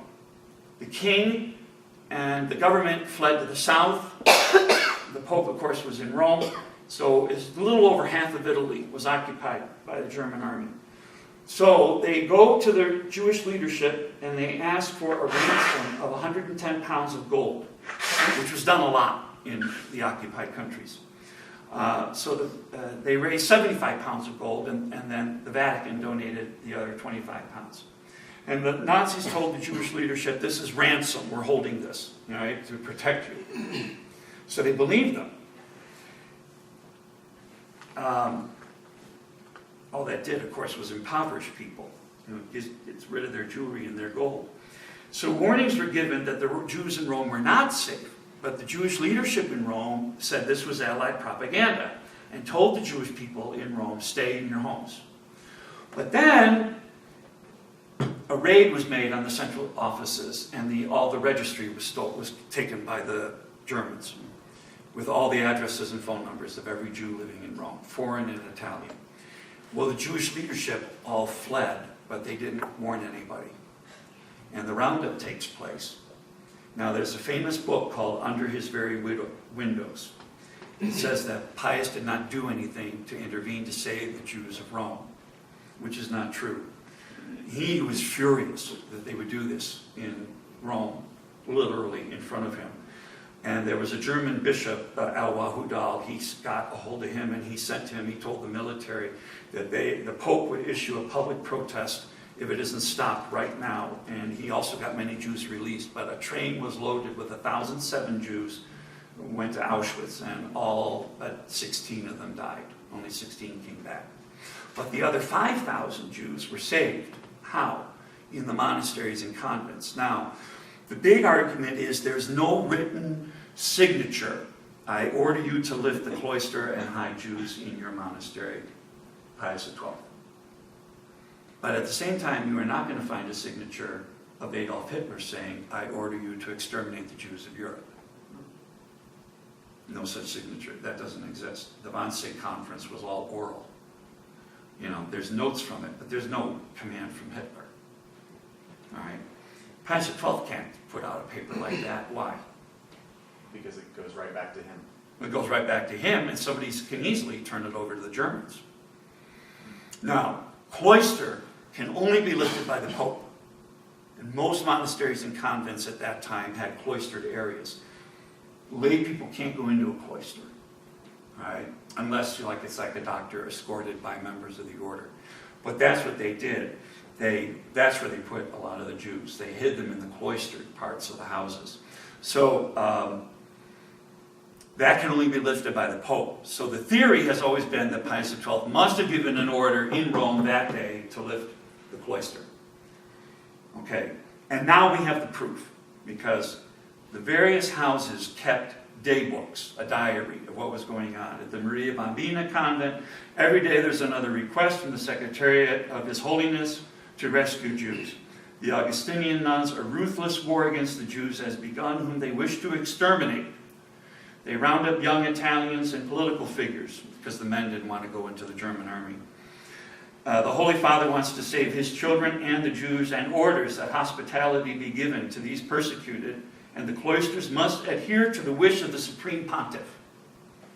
We also have testimony from bishops, priests, and nuns across occupied Italy that letters were delivered to Italian dioceses and monasteries asking them to intervene on behalf of Jews. And both Italian and foreign. A lot of foreign Jews have gone to Italy thinking they would be safe there. Castel Gandolfo is the papal summer residence. The Pope did not go there, all right, at this time. 10,000 men, women, and children were given sanctuary in Castel Gandolfo. There were 40 children born in the Pope's bed. In 1944, after liberation, the Palestine Post of Jerusalem reported that the majority of the people at Castel Gandolfo were Jewish. Adolf Eichmann, the big architect of the Holocaust, himself complained that the church was obstructing the Jewish problem in Italy, his solving the Jewish problem in Italy, and especially the Pope himself is preventing me from solving the Jewish problem. Okay, the last example is Hungary. You all know Raoul Wallenberg, who he is? Okay. Well, I have to stop, you don't know. No. So, he was a Swedish diplomat, sent by the Swedish government to Hungary in 1944 to try and effect rescue of the Jews. Hungary had the largest Jewish population left in Europe at this time, in 1944. So, he gets there and he linked up with the papal nuncio, Angelo Rota. And together, they rounded up all the diplomats in Budapest from the neutral countries to set up, there was one ghetto, the original old ghetto of Budapest, and then an international ghetto. And in the international ghetto, they put seals on the houses that they bought, that these were under the protection of Sweden, Vatican City, Switzerland, Spain, Portugal. And they would cram as many people as possible into these houses. Okay?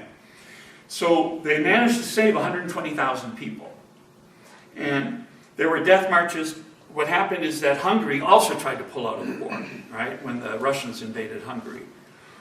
But the Germans occupied Hungary and put in this fascist government, the most violently anti-Semitic government in all of Europe, the Arrow Cross. Even when the Russians had Budapest completely surrounded and it was obvious that, you're not going to get out of the city, they were still killing Jews in Budapest. These people were so fanatic.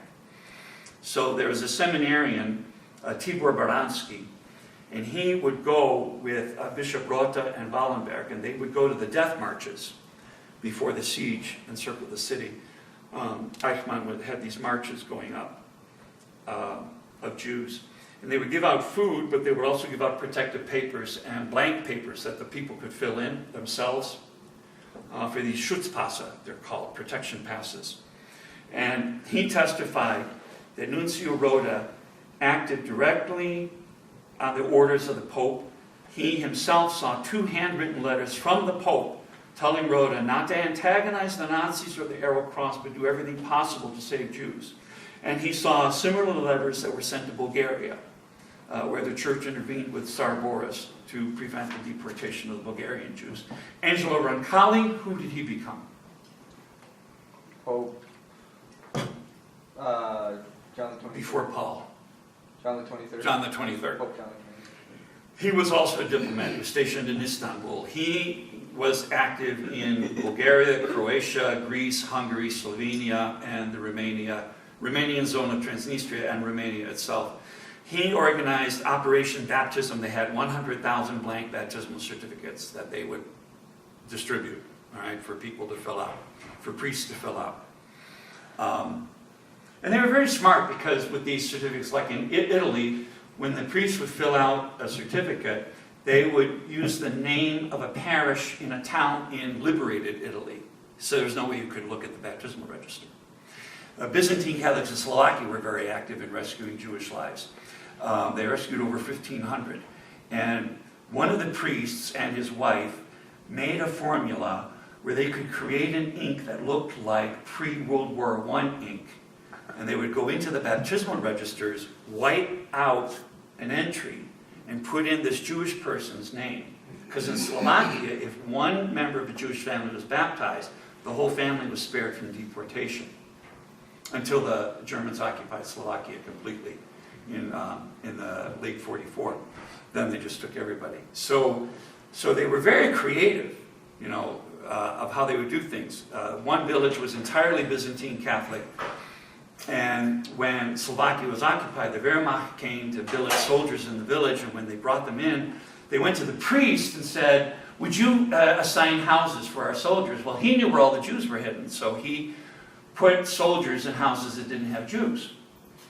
And I read an interview with a rabbi just done a couple years ago, the rabbi of Košice, Slovakia. He said that he was in this village. He had no idea that there were 150 Jews hidden in this village because nobody talked. And he had no idea that the house near him also had a Jewish family hiding in it. They kept the secret so well. So, I mean, it's really remarkable what people did and the risks they ran. In Poland, if a Jew was discovered in a building, everyone in that building died. So when nuns took in Jewish orphans, they put all the children and all the nuns at risk. If you hid a Jew in your apartment, everybody in the apartment building died. Your entire family on a farm would die. The famous one of the Umans, she was pregnant. They killed all of the children first, it was a big family, and then they killed her and then they killed the father because they've been hiding a Jewish family. So, all of the stuff that these people are doing was all at great risk. Worse in Poland than anywhere else, but still great risk.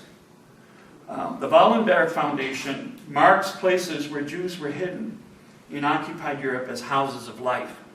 And they say that the majority of the houses of life are Catholic institutions. And the German SS complained to Berlin that it had to be an organized network because this was happening over and over in every country that was occupied, that Catholics were involved in rescue of Jews. And it had to be organized because people were giving the same answers, in different countries. And they knew that there were people in those cloisters that didn't belong there, but they didn't dare go in. Now, the fascists in Italy did. They would break into the cloisters because they didn't care, because they were all pagans. They would break in and they would drag people out and shoot them right in the street. So, it was a great risk. The Hungarian Jewish scholar General Levi testified that the bishops of the Catholic Church intervened again and again on the instructions of the Pope. He wrote, "The one person who did more than anyone else to halt the dreadful crime and alleviate its consequences is today made the scapegoat for the failures of the others." John Loftus and Mark Ahrens, both Jewish, wrote The Secret War Against the Jews. Pius XII probably rescued more Jews than the Allies combined. Sir Martin Gilbert is the leading British scholar of the Holocaust and is Jewish himself. During the war, Jewish organizations from the United States, Palestine, Romania, Italy, Switzerland all asked the Vatican to intervene in different situations. From getting people out, to getting children to Palestine, to delivering relief aid to occupied countries and to camps. And they all sent letters and telegrams of thanksgiving to the Pope after the war.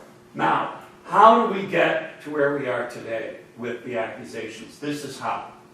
In 1944, Stalin organized the first campaign of disinformation about the Catholic Church. Why? Because he intended to take over half of Europe. Right?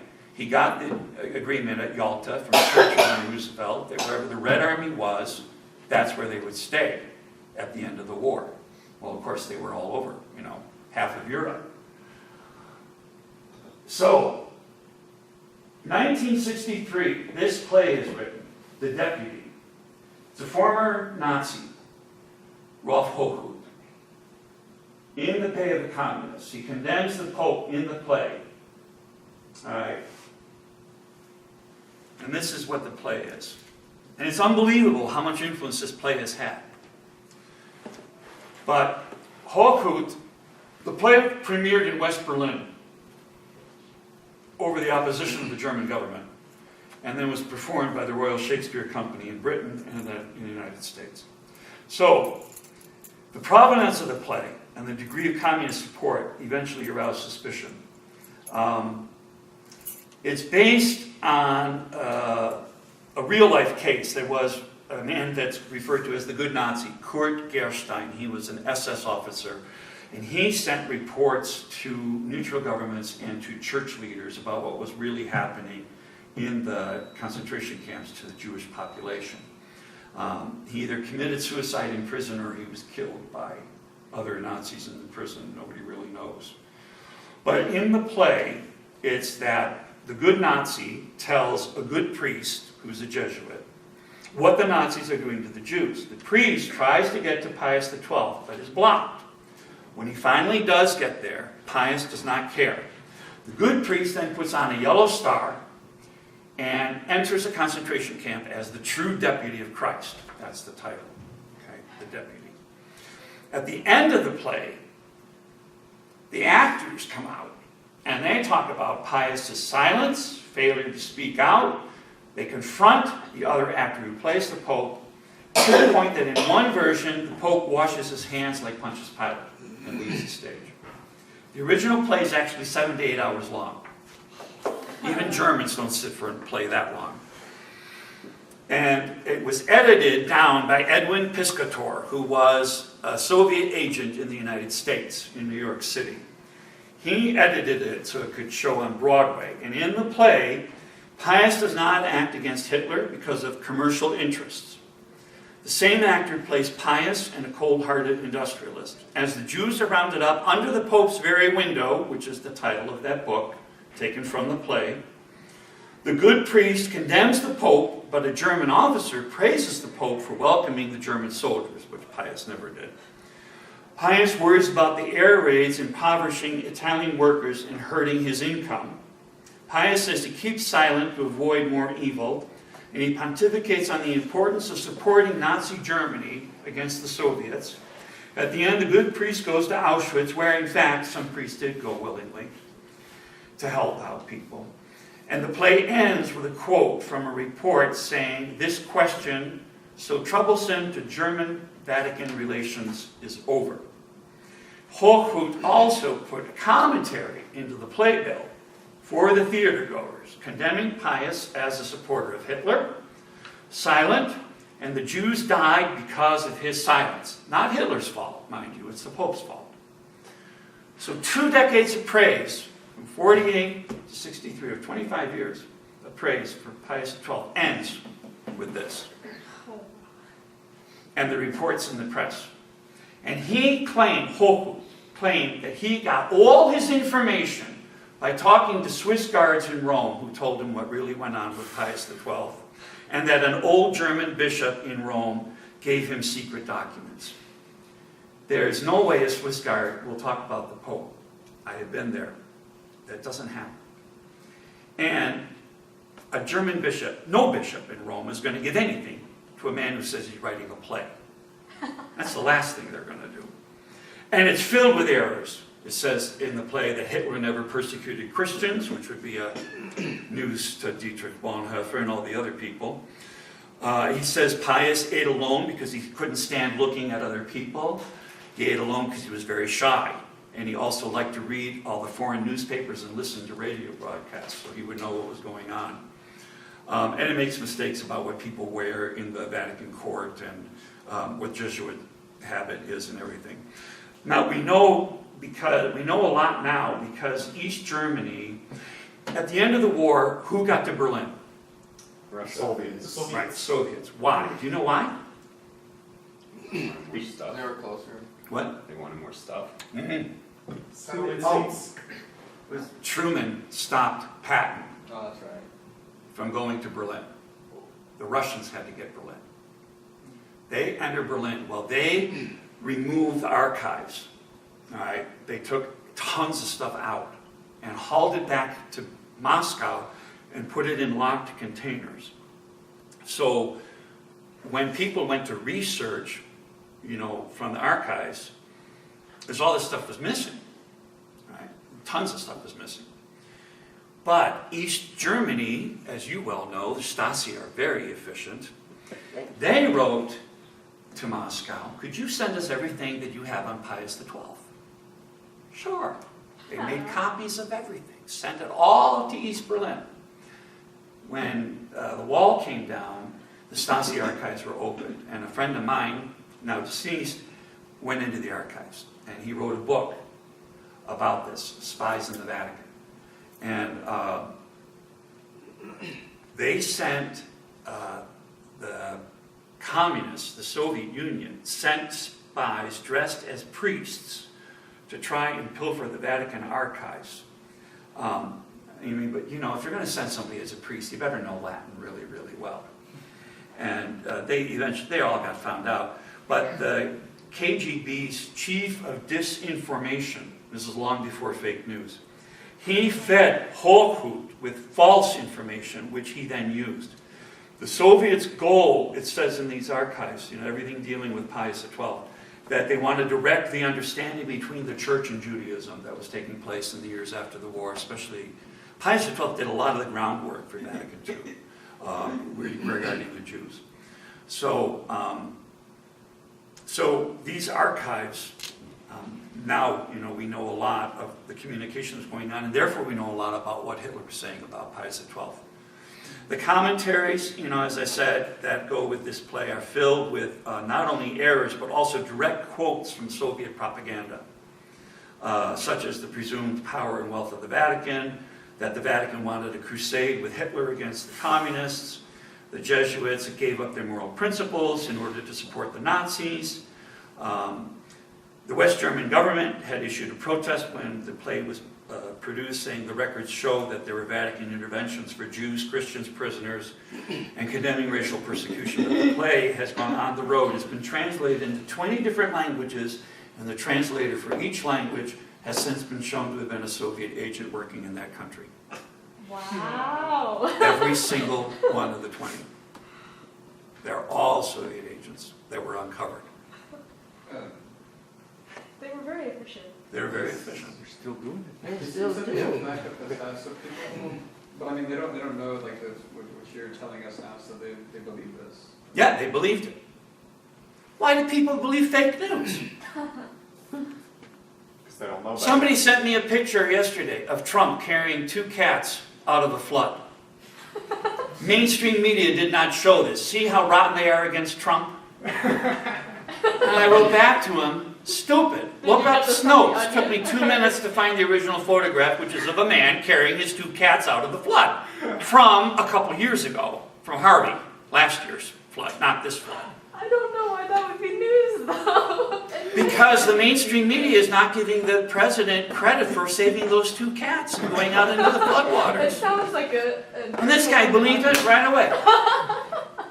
I mean, this is the kind of thing, but you know, when you fill a playbill with quotes with these alleged references, and how many people are going to do what I did and spend this much time and look through that many sources to find the truth? Even in the 60s, people were not good about doing research, let alone now. Just follow-up question, is it, so with that being said, is it just because information isn't taught that well, or is, It's definitely not taught well. or like, because yesterday, someone was saying, I think you said it before, Fulton Sheehan said before that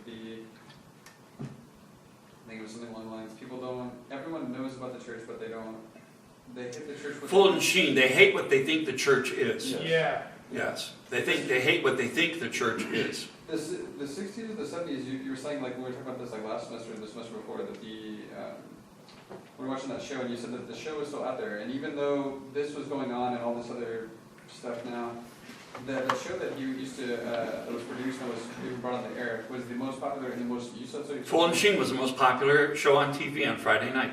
Yeah, even Milton Berle could not, who was a famous comedian then, Milton Berle always complained because the show was up against Fulton Sheen, because everybody watched Fulton Sheen. regardless of all the different denominations. Yeah. I mean, Oh, it's very people still watch it or whatever, so, I mean... And they're still watching reruns, yeah. Still watching reruns, yeah, so, I mean... But this is how it works, because now a news story came out about 3 years ago. It claimed that Pius XII ordered in 1946 that French Jewish children who had been baptized at the Catholic institutions where they were hidden were not to be returned to their relatives. All right? Front page Albuquerque Journal, New York Times, Los Angeles Times, everywhere, around the world, BBC, everywhere. You will find it on Catholic websites to this day, because I checked preparing for this. Now, Daniel Goldhagen, who's written a lot about what he thinks the Pope didn't do enough for. This reveals the Pope's and Church's policy was in effect to kidnap Jewish children, perhaps by the thousands. His plain purpose was to implement a plan that would cruelly victimize the Jews a second time by depriving these bodily and spiritually wounded survivors of the Nazi hell of their own children. The Church should cease its efforts to canonize Pius XII. Rabbi Shmuley Boteach blamed Pius XII for kidnapping Jewish children. But the letter is written in French, and it's not on Vatican stationery. Nothing comes out of the Vatican unless it's in Italian and on Vatican stationery. But people also don't know that either. They didn't bother checking. So it comes out soon enough, that this was a fake. The theory is it was a fake fabricated by a French Catholic who wanted to keep their Jewish child. Because, why is this the theory? In 1946, a Polish woman wrote to Pius XII that she had saved a Jewish girl and had her baptized. And they would baptize the kids, not to make them into Catholics so much. Many times the children wanted to be baptized so they would fit in. right? They had to learn Catholic prayers.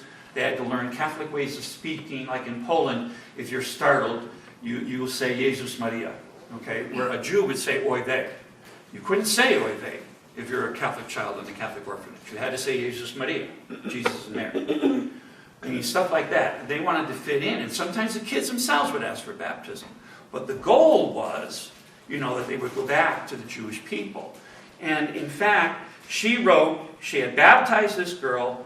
The father had survived and had come back, and he wanted his daughter. And she wrote to the Pope, can I not keep her and raise her as a Catholic? And the Pope personally wrote back to her, no.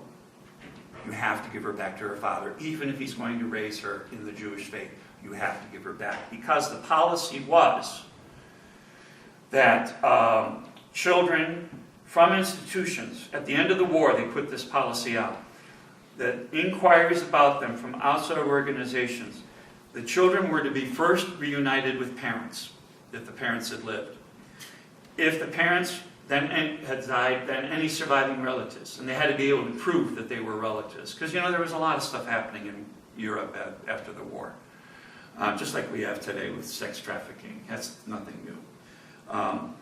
Or if there were no family members come forward, to claim these kids, then it had to go to a Jewish organization, but it had to be a Jewish organization that could prove it had the resources and the money to take care of these kids and to either get them to Palestine or be raised, in the Jewish faith in another country. Because Europe was in ruins and broke. So a lot of people were well-meaning, but they didn't have anything, They were trying to save these kids. They want them safe for the Jewish people. But that was official church policy. That's the official policy. There was no policy ever, that baptized children were not to be returned. Well, this comes out. A reporter was smart enough to do some digging. Where do you think the news story appeared in all those newspapers? Nowhere. B1. Not on the front page. Not one of those, because I looked online. Now, one of those papers that had it on the front page put that retraction on the front page. And some of them didn't even put the retraction at all when the truth came out. Because, it's easier to blame the big bad Catholic Church. That's easier. Why? One big question is this. Why did Pius XII not explain his involvement with the German resistance after the war? Why did he stay silent? Why is it only coming out now? And the reason is this. After the coup d'etat failed in 1944, 5,000 men and women were executed in Germany. And their spouses and children were sent to camps, concentration camps. The Holy See has never released a defense of the Pope from any of the trials dealing with the German resistance. A primary reason is because many families of German resistance martyrs, we look at them as martyrs, we look at them as heroes. In modern Germany, they're looked at as heroes. But in the 1940s and 1950s, they often were not heroes. They were considered traitors. I know of a case of a German family. The child was repeatedly beaten in school because his father was involved in the last plot against Hitler in 1944.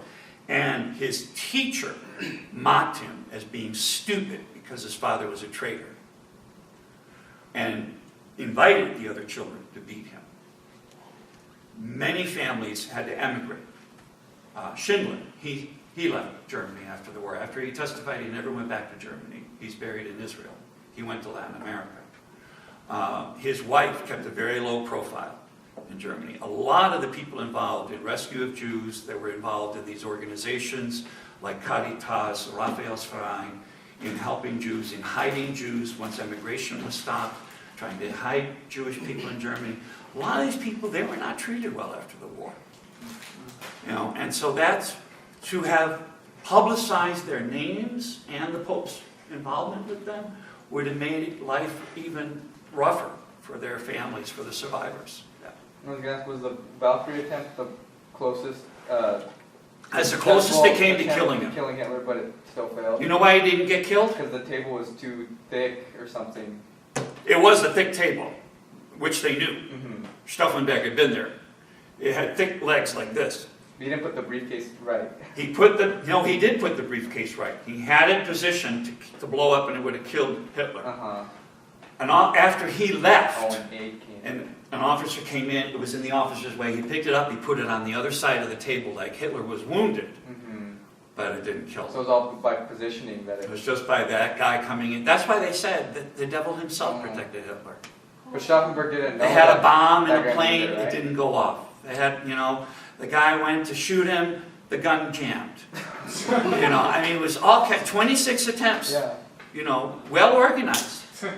Yeah, and every attempt failed. It was unbelievable. But they also said, because I have read this, people who were there when Hitler would go into his rages, and he would threaten people. They said it was frightening. Generals who had been in battle would come out just white, and sweating, because he said they never could see a human being rage in such a way. He was just so wild. And of course, he always threatened their wives and kids.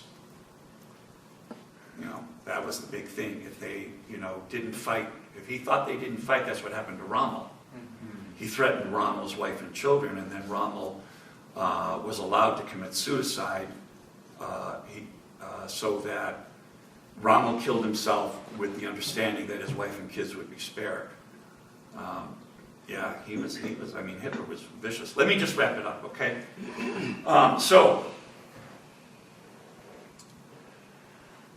The USSR published multiple books in multiple languages, both languages of the communist countries and languages in the free world.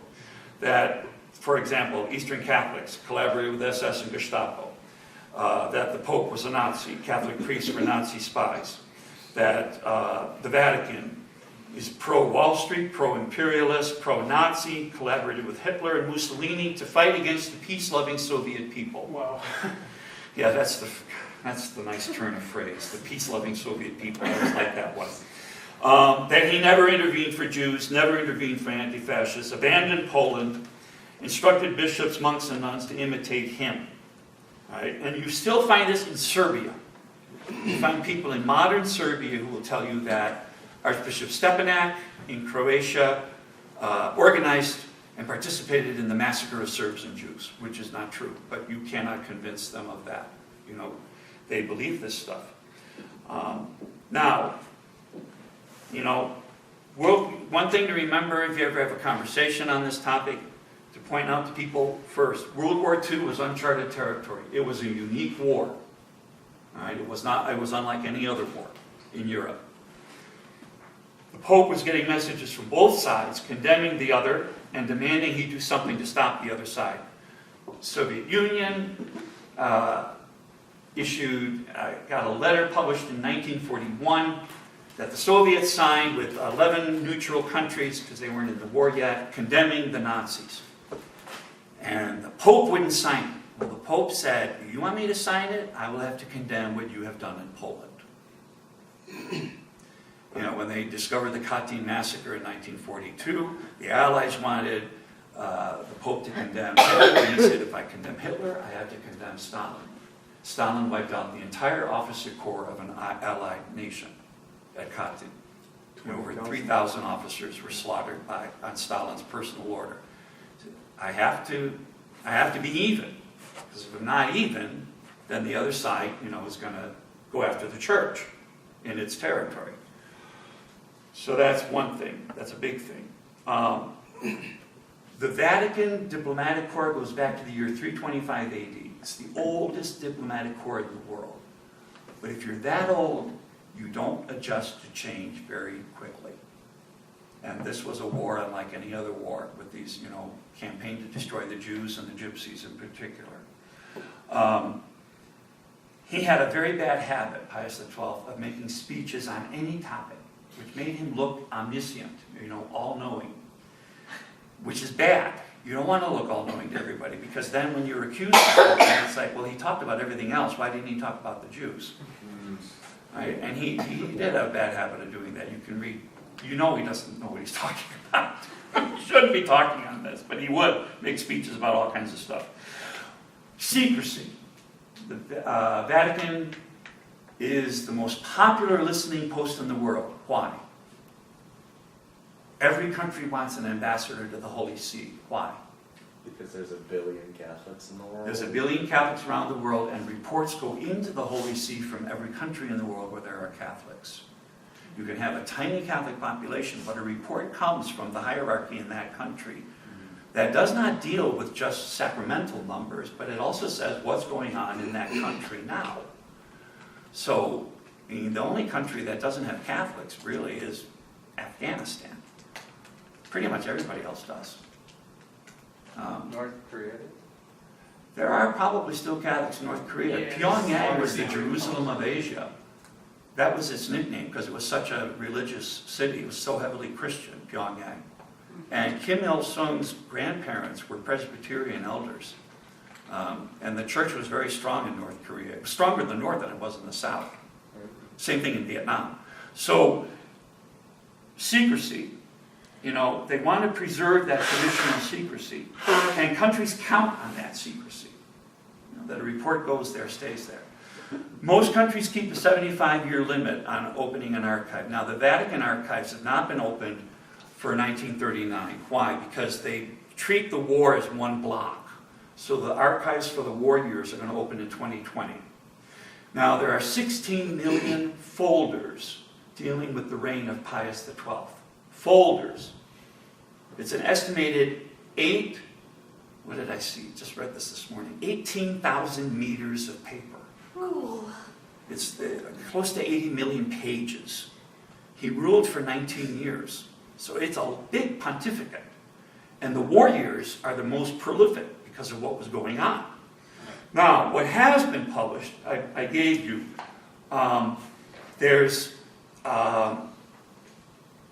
they published selected documents and letters, but not Pius's personal papers. It's in that Pave the Way Foundation. You register for free, you get a login, but the whole 12-volume series is online in French, all right? Because French is the international diplomatic language. That's why it's all in French. There's an English volume that I gave you, Pius II and the Second World War, which is a selection of all of that, because the 12-volume series is a ton of stuff, obviously, 12 volumes.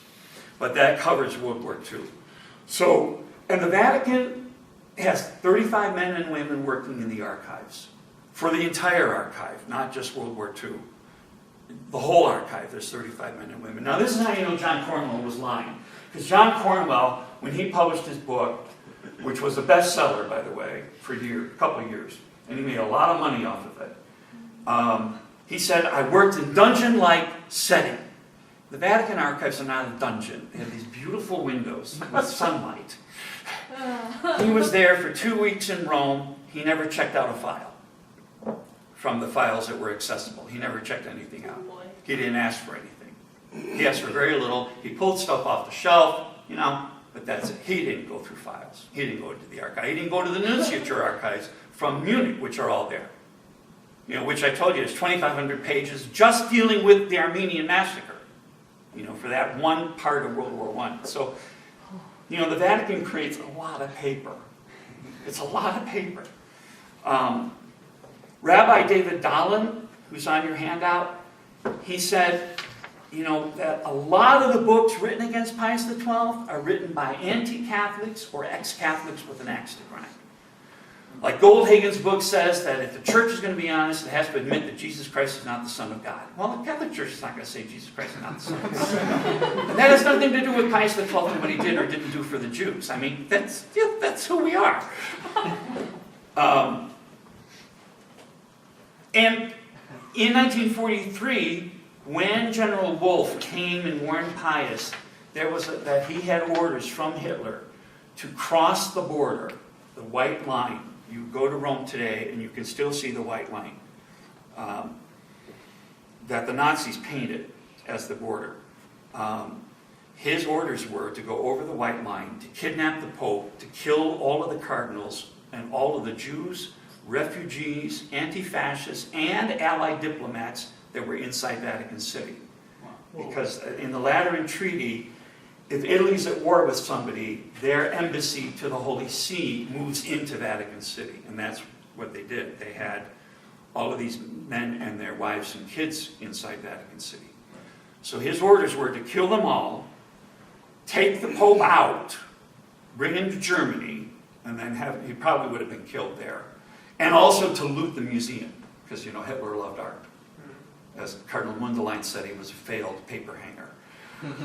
But he loved art, and he wanted all that stolen. And General Wolfe was mapping the Allied advance on Rome, and he told Hitler he needed 6 weeks to organize it, and that's about what it took for the Allies to get there, from when Wolfe got the order. And he had gone into the Vatican, warned the Pope. But what they did, Pius brought in all those diplomats, and he said, you have to burn all your files, because I don't know when this is going to happen, if it's going to happen, but it might happen.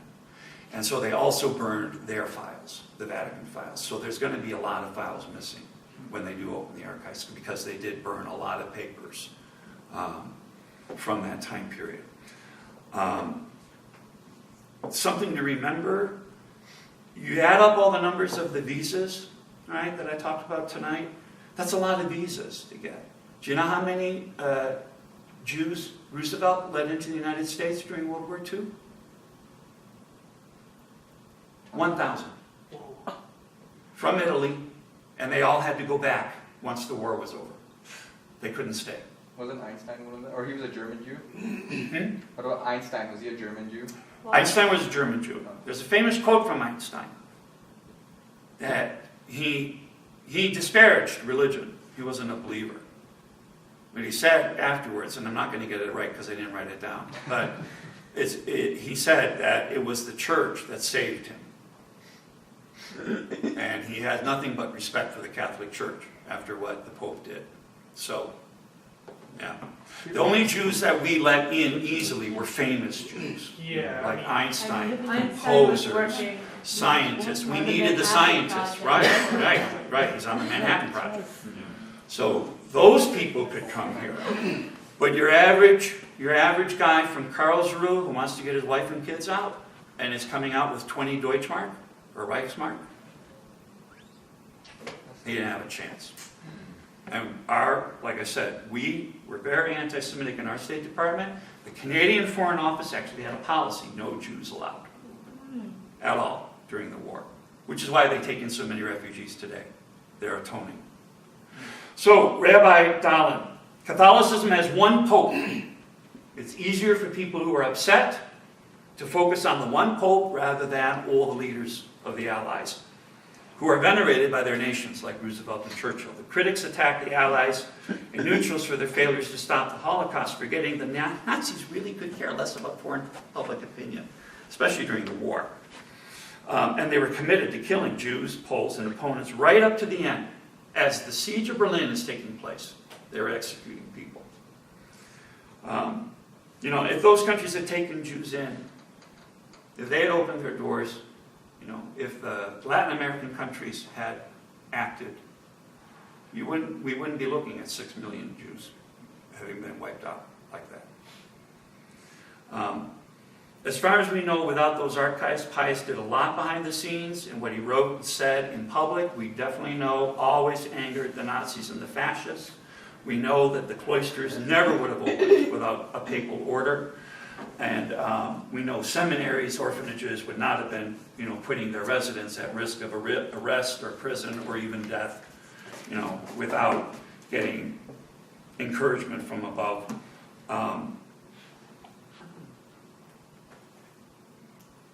One thing that's disturbing when you go on the internet and you look this stuff up is the number of lies that are there on professional, university, or academic websites that will simply dismiss the Catholic Church as having done absolutely nothing, and then will list the Quakers, the Methodists, groups that saved a few lives here and there.